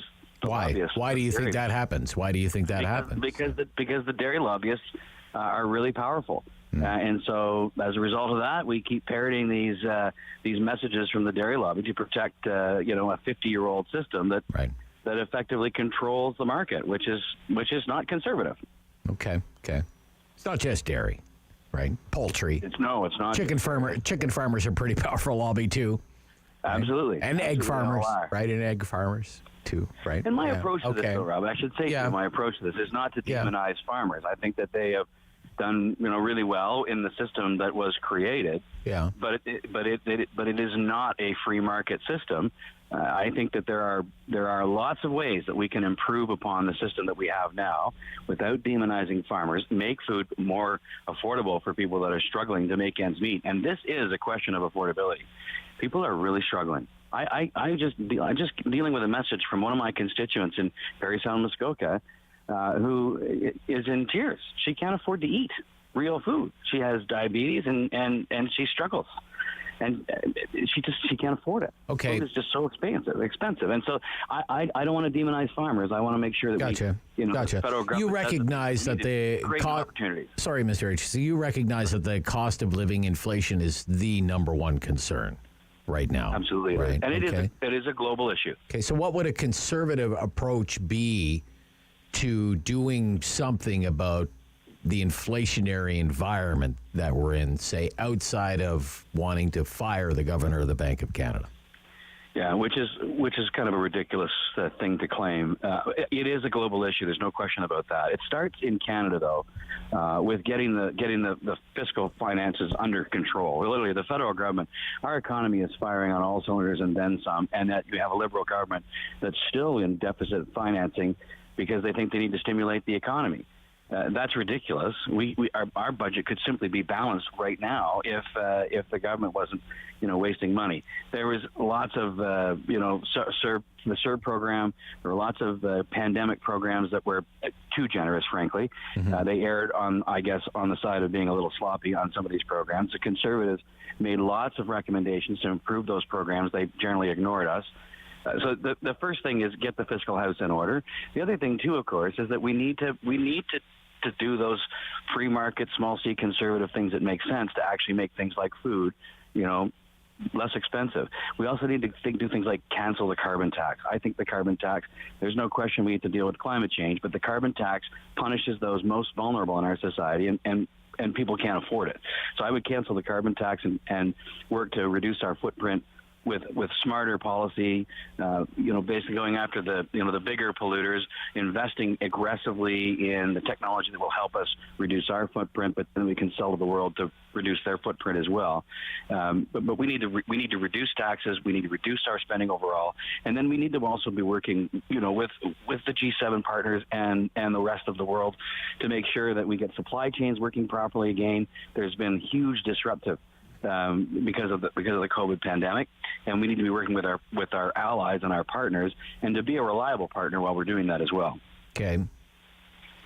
I want to ask you about this whole journey that you've been on as a candidate in this leadership race, and whether you think, because you're clearly very concerned about the direction of the country, thoughtful on public policy, but if I was looking at the Conservative Party leadership race, wanting to see a government in waiting. I want to see a Conservative government's plan for the economy, or what the Conservative Party would do about healthcare and the tremendous backlogs and strains on the healthcare system, or what the Conservatives would do with foreign policy, given all the global problems right now, war in Ukraine, China, the rising China, these kinds of things. Do you feel as though that this leadership race has given you the opportunity to present the Conservative Party as a government in waiting? I believe it has. Yeah. I believe it has, because that's been my focus. My focus all along, not just in the leadership race, but my entire public life, from municipal politics, being a mayor, to being a member of parliament, and now a candidate for leadership of the Conservative Party, has been about policy.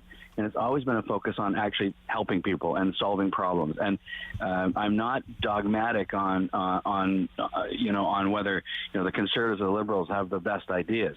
I think that the Liberal government is on the wrong track, certainly. But there's not a monopoly on good ideas. And I think that we, as a Conservative movement, as a Conservative caucus, there's divisions within our group. We need to bring that group together, and we don't need to demonize Liberals just because they're Liberals either. There are good ideas out there, and I think the Canadians, frankly, are sick to death of the partisan cheap shots and the games that get played in the House of Commons. Canadians want real action. They want real results, and they want us to be constantly seeking to find results and to solve problems and deliver results.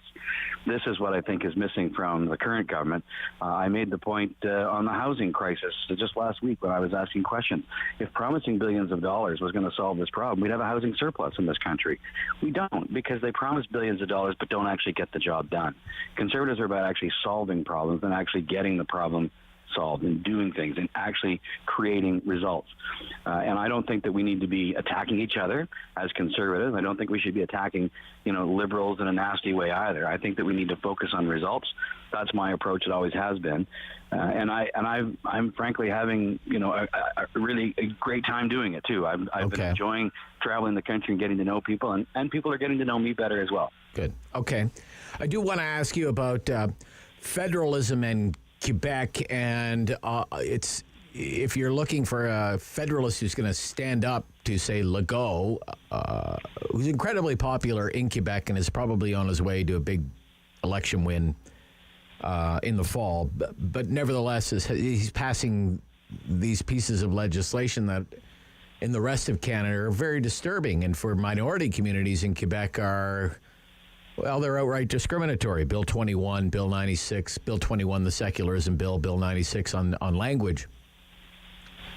He's getting a free pass from federalists, from all parties, from your party, from New Democrats, from Liberals. What's your opinion? If you were leader of the Conservative Party, is anybody in Ottawa going to stand up to the Premier of Quebec? Well, I certainly am. I think that minority rights are important and they're worth protecting regardless of what province you live in. And I think that the days of us playing electoral politics with fundamental freedoms and rights of Canadians has to stop. And so I've come out very strongly and said that, this Bill 21, 96, they're wrong. They're wrong for Quebec. They're wrong for Canada.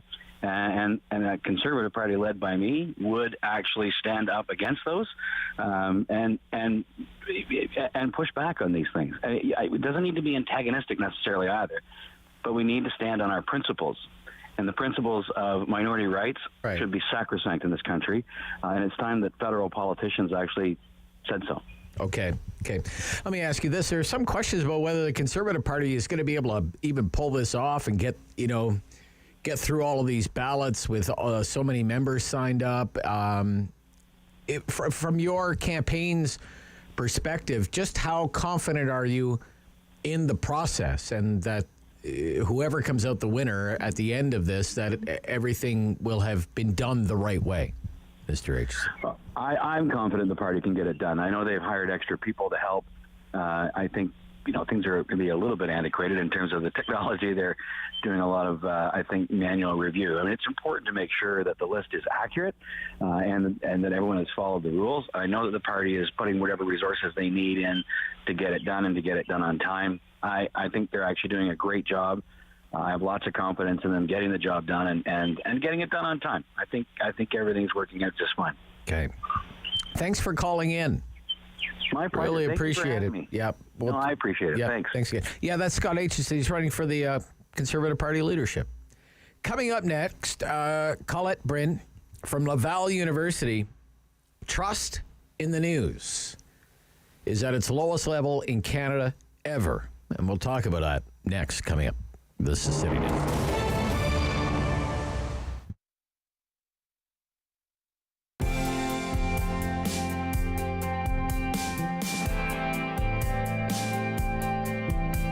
And here are the rest of your Ottawa 67.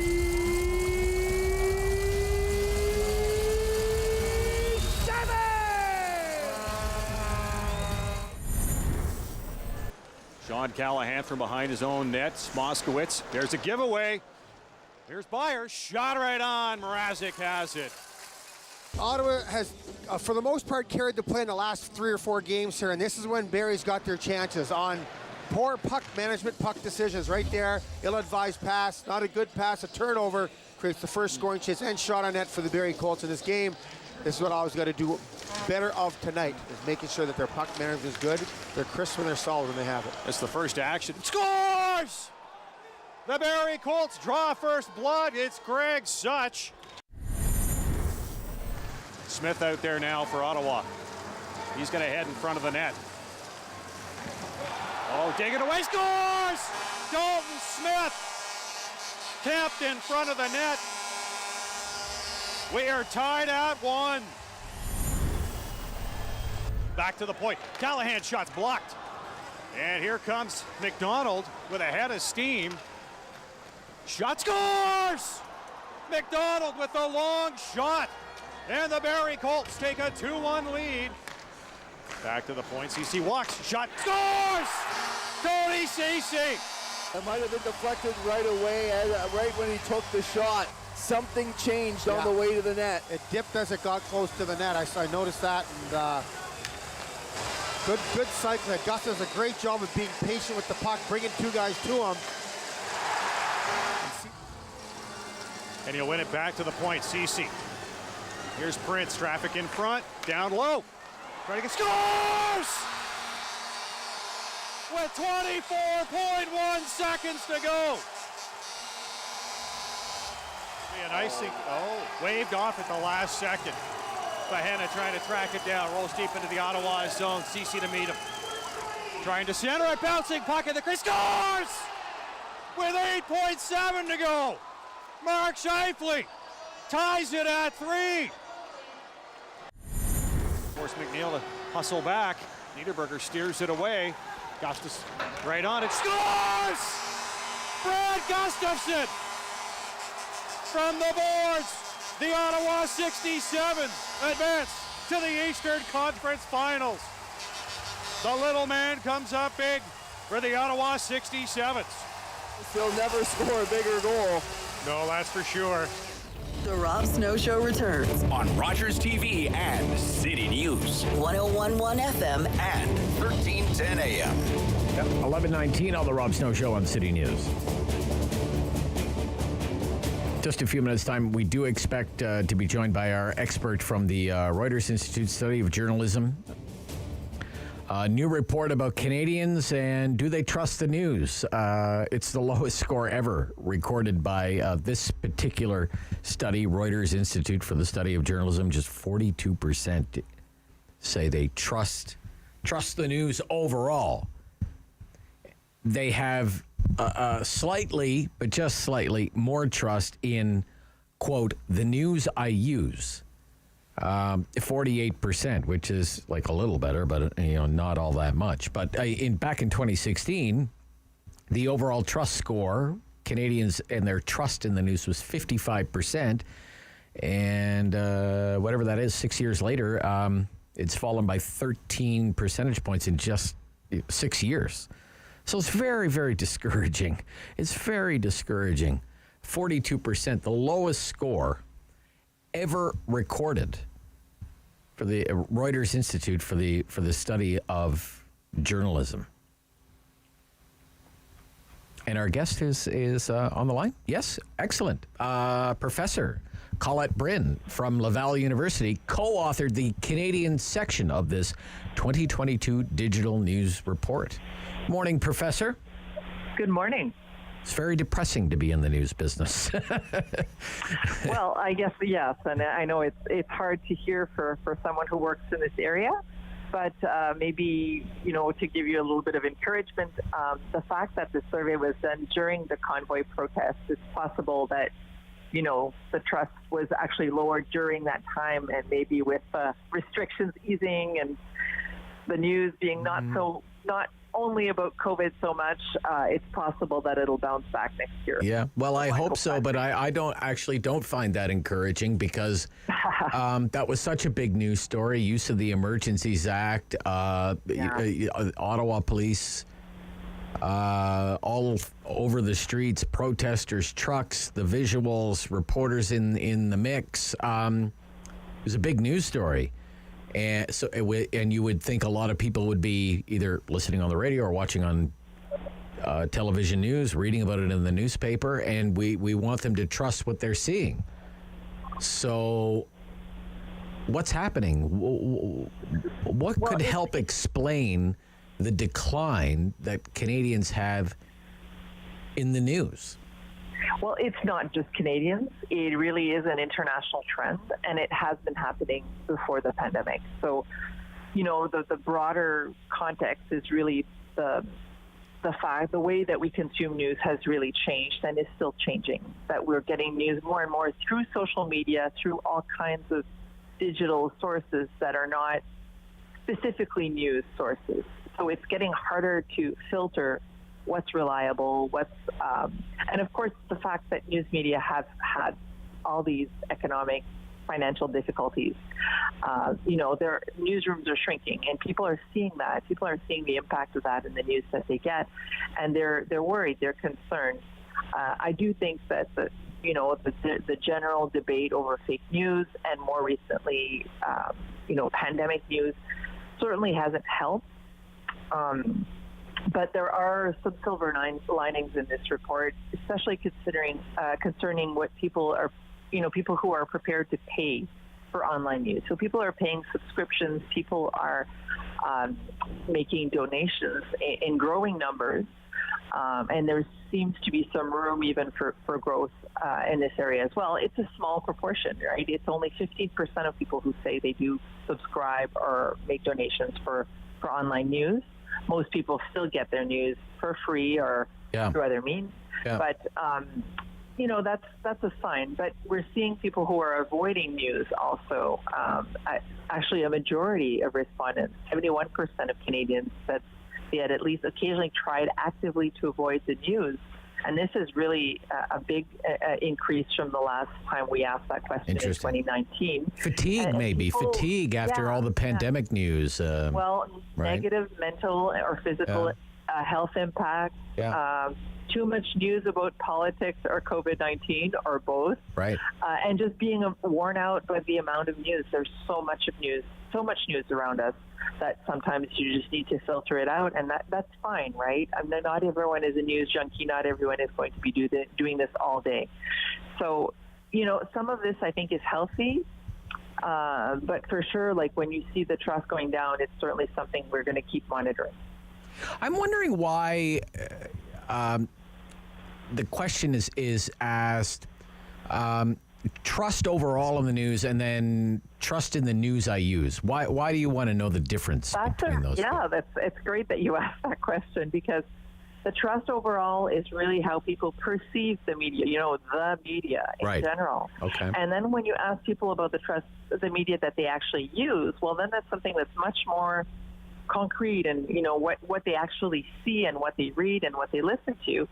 And of course, that's higher, but not that much higher. Not that much. Just a couple of points higher. But for sure, people will say, well, and people, when we ask people about specific news brands, certain brands, like we know Canadians use a lot of American news sources, but we see that the trust in those sources is lower than for Canadian brands. And for you as a radio host, you might take some solace in the fact that broadcasters have higher trust in general, and specifically local Canadian broadcasters. So, there's always a silver lining, I guess. Here's another question I have for you. It seems that Francophone Canadians trust the news a lot more than Anglos or Allos. What's going on there, do you think? Yeah, well, I mean, Francophone, people who use the news in French tend to be concentrated in Quebec, as you know, and it's a more homogenous and a more, people tend to consume more the local media, and there's a stronger bond there. There's a stronger social trust, and there's less consumption of U.S. media, again, because of language. So Francophones don't really consume news from France that much. They really consume their local, and there's a higher, survey after survey shows that there is a higher level of trust in the news media and a more positive perception of journalists in Quebec, perhaps also for historical reasons. Journalists are very important public figures in Quebec, but, a lot of it could be speculative, like why it's... Right. And Professor, we're just a little tight on time, Professor. I want to ask you, do you think, generally speaking, that Canadians trust, say, local news as opposed to other kinds of news, their local newspaper or their 6 o'clock news hour or something like that?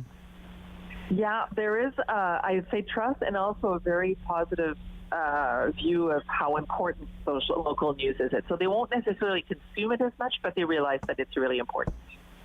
And they really don't like the mix, it seems, or what this survey calls undue political or government influence in the media as well, right? Yeah, there's a lot of concern about media independence for sure, and that's gone down. There's a couple of these things where you see the trust and the perception of independence go down. They tend to go together. Yeah. We get that, even though, you hear that all the time. Well, you're bought and paid for. You're part of the government has bought you off or something like that. And they're referencing the newspaper assistance package, right? Yeah, right. You were on the independent advisory board for the journalism tax credit, right? Yeah. So did that compromise the media in general? The brand? Well, I don't think so, but we're interested in a survey to see how people perceive that. And it's really hard to get to, you'd have to have a specific survey on how people perceive these programs, because this is an international survey with the same questions in every country. Right, okay. And I don't see anything specific to Canada here. But I'm not sure how much Canadians know about these programs. And people will think that it's for radio or it's for, I'm not sure people know all the details of how that works. So, I wouldn't go too far in interpreting. But for sure, you can see that in certain groups, the fact that government is supporting news media can raise concerns about independence, for sure. Okay. Wow, really interesting. Thank you so much for breaking it down. Yeah. Colette Bryn, Professor Laval University, co-authored the Canadian section. It's called the 2022 Digital News Report, Reuters Journalism Institute. The World with Professor Elliot Tepper right after the news on City News.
local news in Ottawa and the Valley. This is City News, now on 101.1 FM and 1310 AM. It's Thursday, June 16th. Good afternoon. I'm Chris Curries. Right now in Ottawa, we've got a humid sky, but not too bad. About 24 degrees. Smiths Falls, 25 degrees. No rain yet, but looks like that's coming. Here's what's making news this hour. If you have noticed how gloomy it looks outside, it's because we're due for a band of thunderstorms that could turn nasty. High winds could whip around by early afternoon. A tornado watch now in effect for the Ottawa area. Environment Canada calling for nickel to ping pong sized hail, with wind gusts up to 110 kilometers an hour could come around this afternoon and early this evening. Also in effect for some areas of western Quebec, notably the Pontiac and Upper Gatineau, could also see some tornadoes. Environment Canada advising those in that area to take shelter.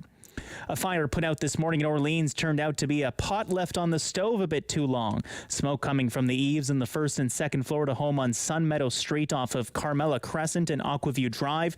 Fire crews able to get it done before any serious damage occurred.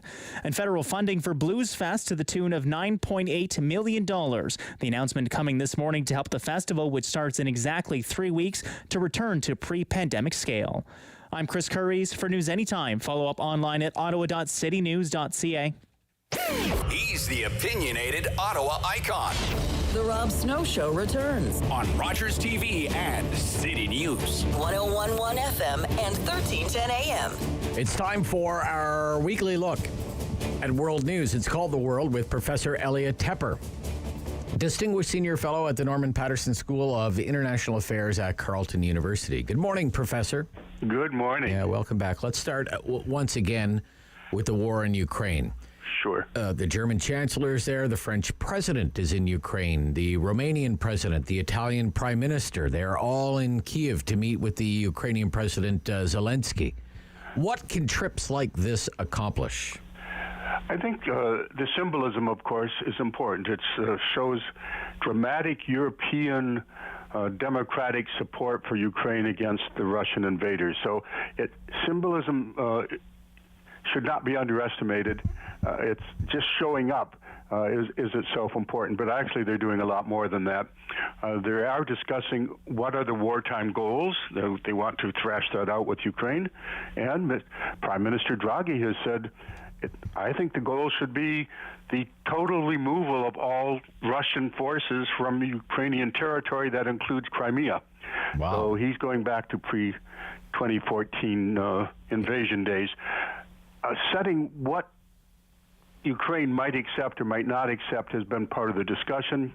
You know that Mr. Macron has tried to be a mediator here and has sometimes suggested, well, maybe they'll have to give up some territory, but we have to get Russia to the table. Then he backed off that. But I think there's probably real substance going on. One of the things they're talking about is the acceleration of membership of Ukraine into the European Union, and that's very important. That's materially important. The subject has, however, been tied up now with, well, Moldova also wants in. They're not protected by NATO or by the EU at this moment, and now they're tying those two things together, and, well, they have to have absolute consensus, unanimity, and maybe a state, they mean Hungary, might block that, so maybe they'll find a compromise. Okay. We'll let him in with, we'll let both of them in, but with conditions. So they're talking about very practical things in terms of the future of Ukraine. But also, Rob, I suspect there's a lot that we aren't going to hear about that they're talking about. What kind of actual military support, intelligence support, what other kinds of support will Ukraine be asking of these European leaders, and what kind of answer will they give? Okay. So based on the history here of this conflict, what is your suspicion on wartime goals for President Zelensky? This idea of, well, maybe compromising on some of these eastern territories, for example. Do you suspect that he would ever go for anything like that? You know, when the Russians first invaded, we'll be coming, I think, to a longer discussion on that in a moment. Yeah. When the Russians first invaded, it looked as if Ukraine was just going to be crushed. And at that point, there were comments coming out of Zelensky's team saying something about, well, we might have to sit down and make some hard choices and so forth. But as the war has gone on, that's changed. In terms of these visits, one of the questions being asked is, well, you know who has not visited? And that's Joe Biden. Aha. So why won't Joe Biden show up to these same kinds of meetings?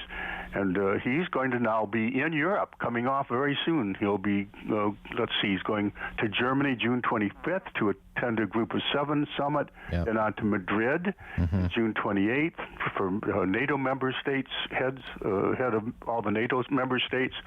Then he's going on in July to visit Israel and Saudi Arabia. We should probably talk later about that sometime. But the point is, the U.S. president has not made a visit, and does that matter? And I think one of the possibilities is it's a very arduous trip. He's not a young guy.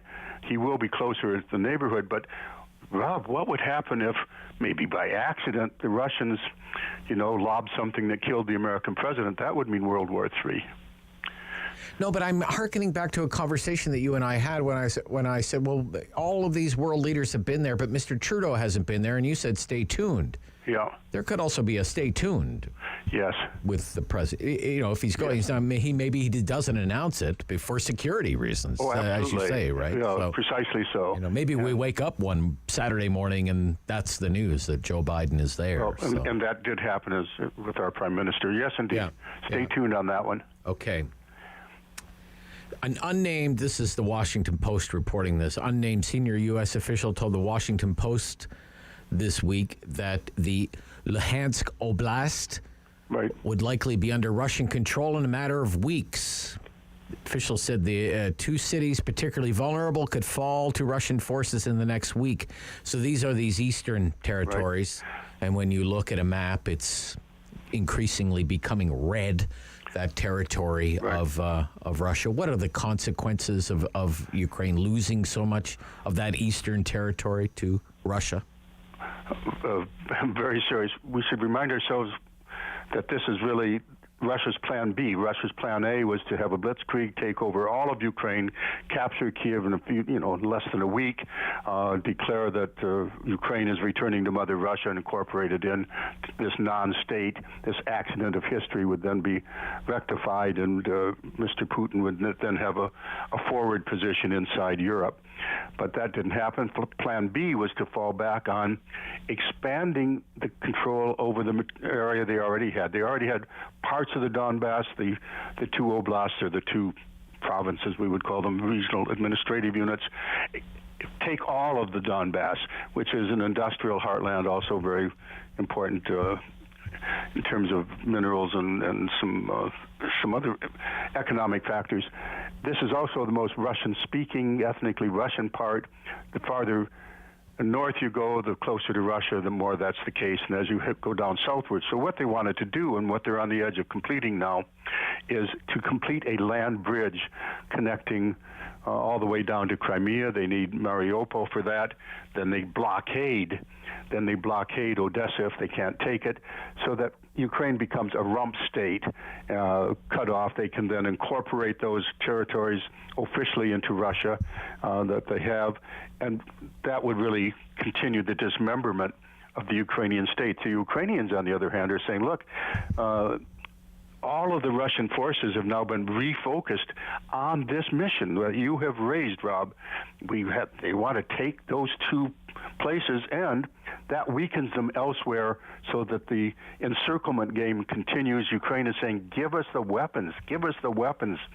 We will take out the blockade from Odessa. We will, if you give us the artillery, we will push them back elsewhere. We will retake Kherson, because the Russians. So it's an encirclement game, but at the moment it is one that very ominously Russia is making great headway on.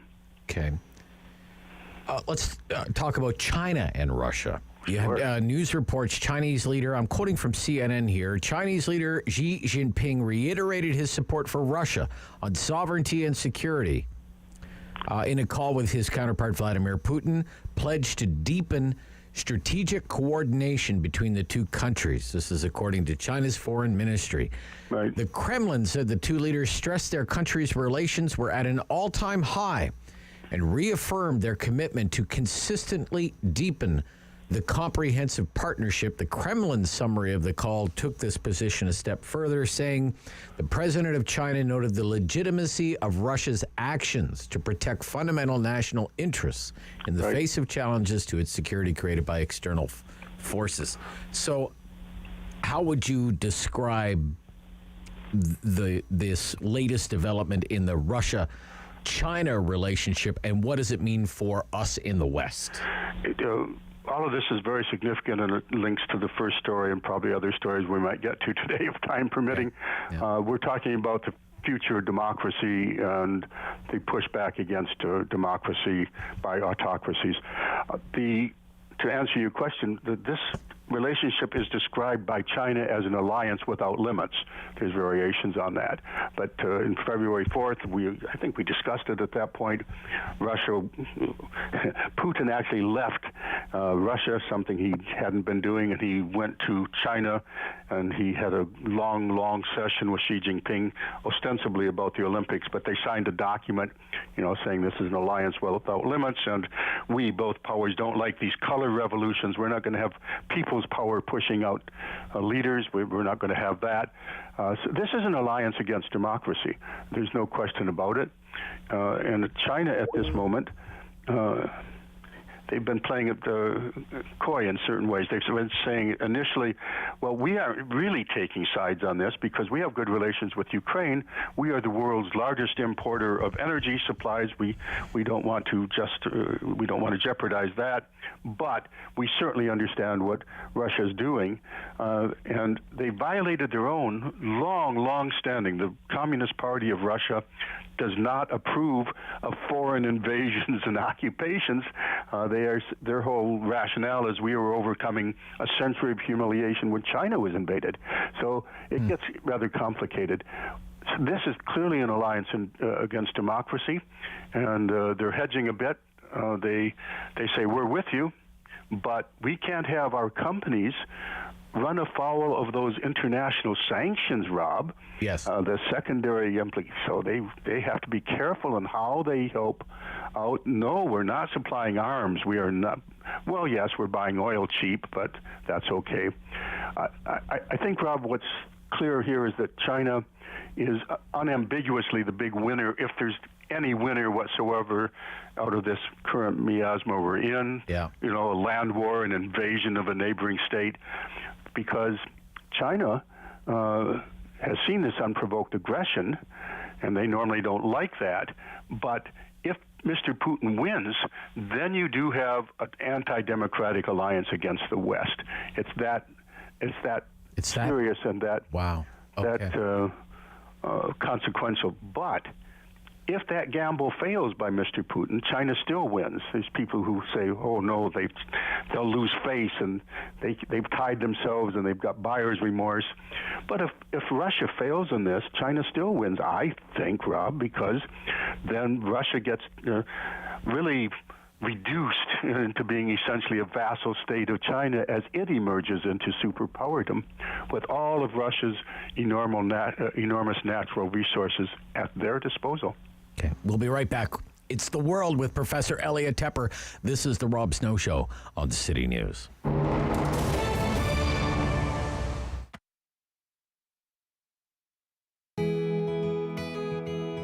I'm Emily Bertrand, the owner of Royale Equestrian Center. This is Diamond. She's a 10-year-old thoroughbred. She used to be a racehorse and then made the transition to a riding horse. She loves jumping, and she's used for our more advanced students. So we started the farm 14 years ago with my mom and brother. My brother was actually driving by one day and saw the sign, and we applied. There were 60 applicants, and we got it. When we first started, there was not very much here, so our property's about 25 acres, and there was just this 100-year-old barn. And from there, we built onto it. We fixed up one stall at a time, one paddock at a time. We added one horse at a time. and slowly it built into what it is today. Every year we're improving and trying to continue to build. And most recently we added 2 shed row barns this year. I love horses. I've been obsessed with horses since I was a little girl. The first time I got to ride, I was 4 years old, and I just loved it. My mom thought it was going to be a phase, and that phase never ended. I kept riding all through high school, and then eventually, started Royale Equestrian Center. It was my dream to always own a farm and to build a place that I could share my passion for horses with others and do the same thing for the kids that the horses did for me. So I absolutely love it. It's a dream come true. COVID hit, that was challenging. I was pretty stressed, especially the first few months, trying to figure out how are we going to navigate all of this. Our business is based on people coming in. We don't make much revenue if there's nobody coming in to ride. So that was really challenging. And then the other aspect of it was how are we going to care for all these horses if we're fully shut down and there's no income coming in. So we worked really hard. Some of our team were so kind to actually just come in and volunteer and help us out. And we made through it.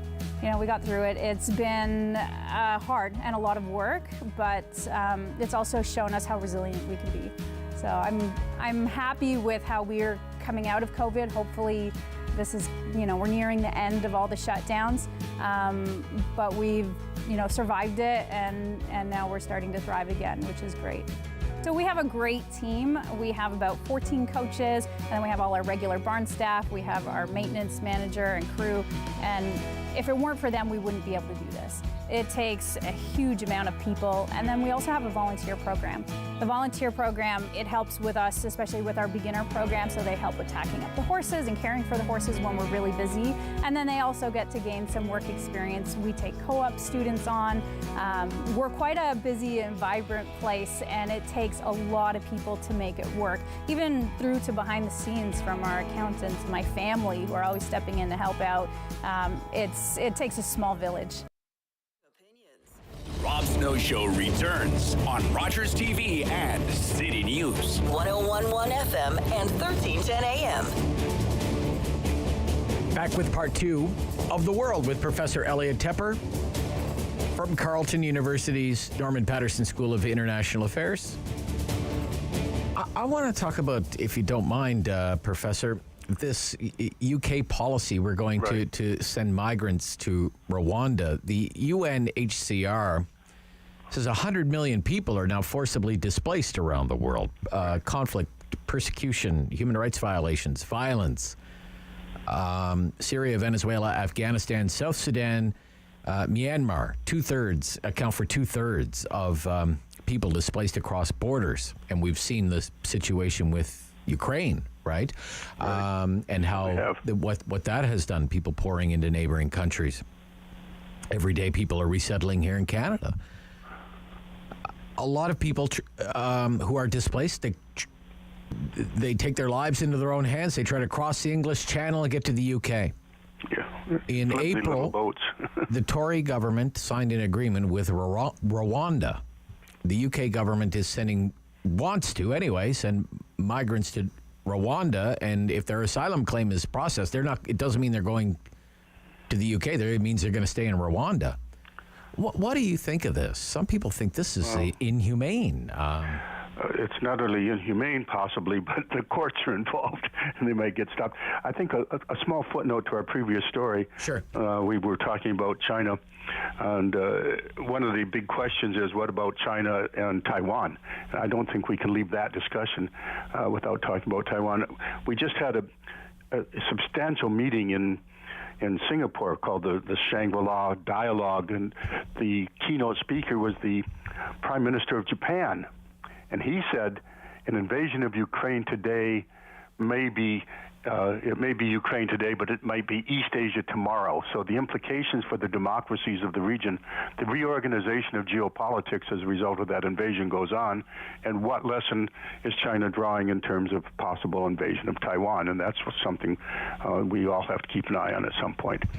The situation that you're raising now about Rwanda is just part of the bigger picture. You also talked about that there's 100 million people who are forcibly displaced worldwide.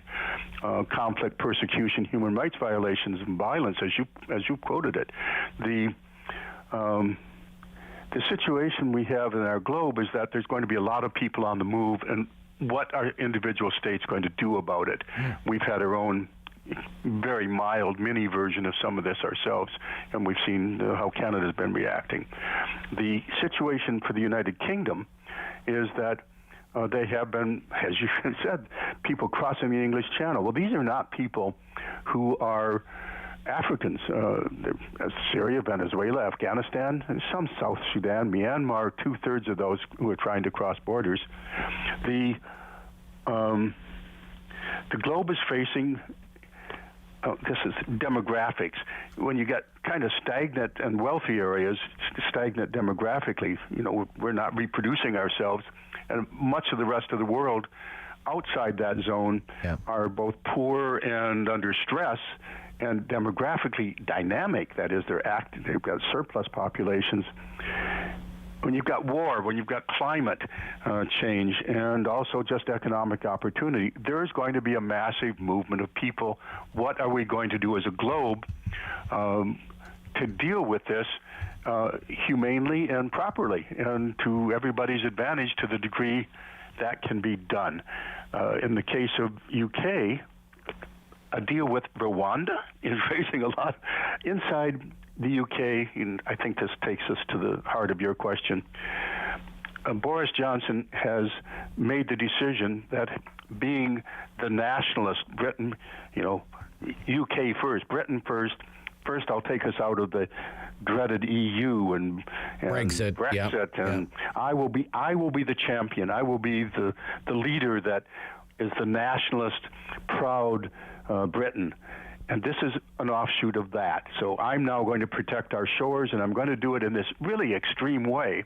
And all of my faithful followers should really applaud me on this. Well, it's actually dividing British opinion, UK opinion. You've said Prince Charles is opposing them. Yeah, and there was supposed to be a flight that would leave, and it was a court, an EU court that grounded that plane before it was going to take off. And Boris Johnson and some of his ministers were like, "Ha-ha, see, this is why we're not part of the European Union anymore." And then somebody pointed out how much it was costing the British taxpayers, the United Kingdom taxpayers per person. There were something like 7 people on that plane. It was going to cost over £100,000 or some such figures, and so that's now been factored into it.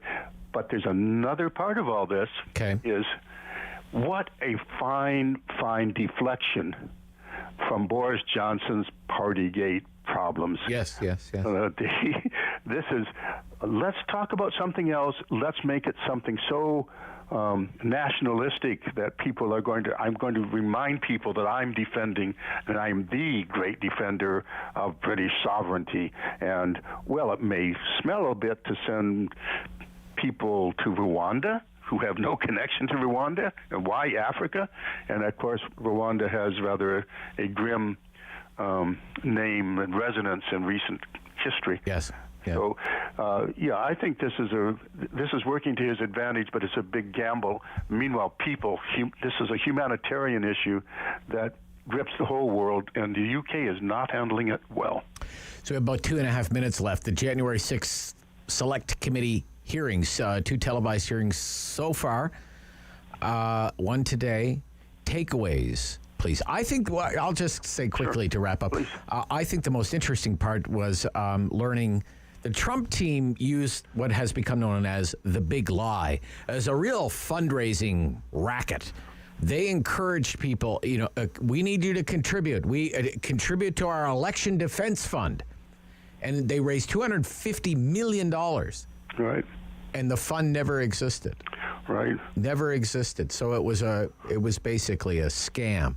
The big lie is also a big ripoff. Big ripoff, the committee. I don't think that matters whatsoever. I think the people who donated that money are quite content that their leader, their chosen leader, will use it any way he wants, and that's fine with them. And this whole, to wrap up our conversation, we've been talking basically about the future of democracy, and there's no better way to focus our attention on the future of democracy than our neighbor to the south. The American president was trying to overturn an election that he lost. That's what these hearings are about, Rob. And showing in great detail, using Republican voices, family voices, to show that there was a 7-part sophisticated plot to not heed the voice of the American people, but to ignore it in order to hold on to power. This is sedition. It's the first time in America's history. Today at 1 o'clock, there's going to be a very powerful set of hearings. A conservative judge, a lawyer who has impeccable credentials, they say, is going to say that his former clerk, a guy named Eastman, concocted this threat to democracy, and he's going to denounce him. So conservative and Republican voices are being used. All of this comes down to the fact that the President of the United States tried to stop, for the first time in history, including a violent assault on the American Capitol, and that's one thing these hearings are doing, reminding people of that, and there's some gripping testimony on that. But Rob, the person named, or somebody very much like him, may well be the next president of the United States after the 2024 election. Yeah, democracy is really on the line around the world and in our immediate neighborhood. Okay. Thank you so much. Great to hear from you again this week. We'll speak soon. I'm looking forward to it. Professor Elliot Tepper, Distinguished Senior Fellow, Norman Patterson School, International Affairs at Carleton. Back tomorrow. We'll do the Friday free-for-all tomorrow during the Talkback Hour. Hope you join me then. Sam LaPrade and the Sam LaPrade Show next on City News. The Rob Snow Show. Tune in weekdays starting at 9 on Rogers TV and City News, 101.1 FM and 1310 AM. Number 1 for local news in Ottawa and the Valley. This program is brought to you by Ignite TV. Now you're in command. Visit Rogers.com.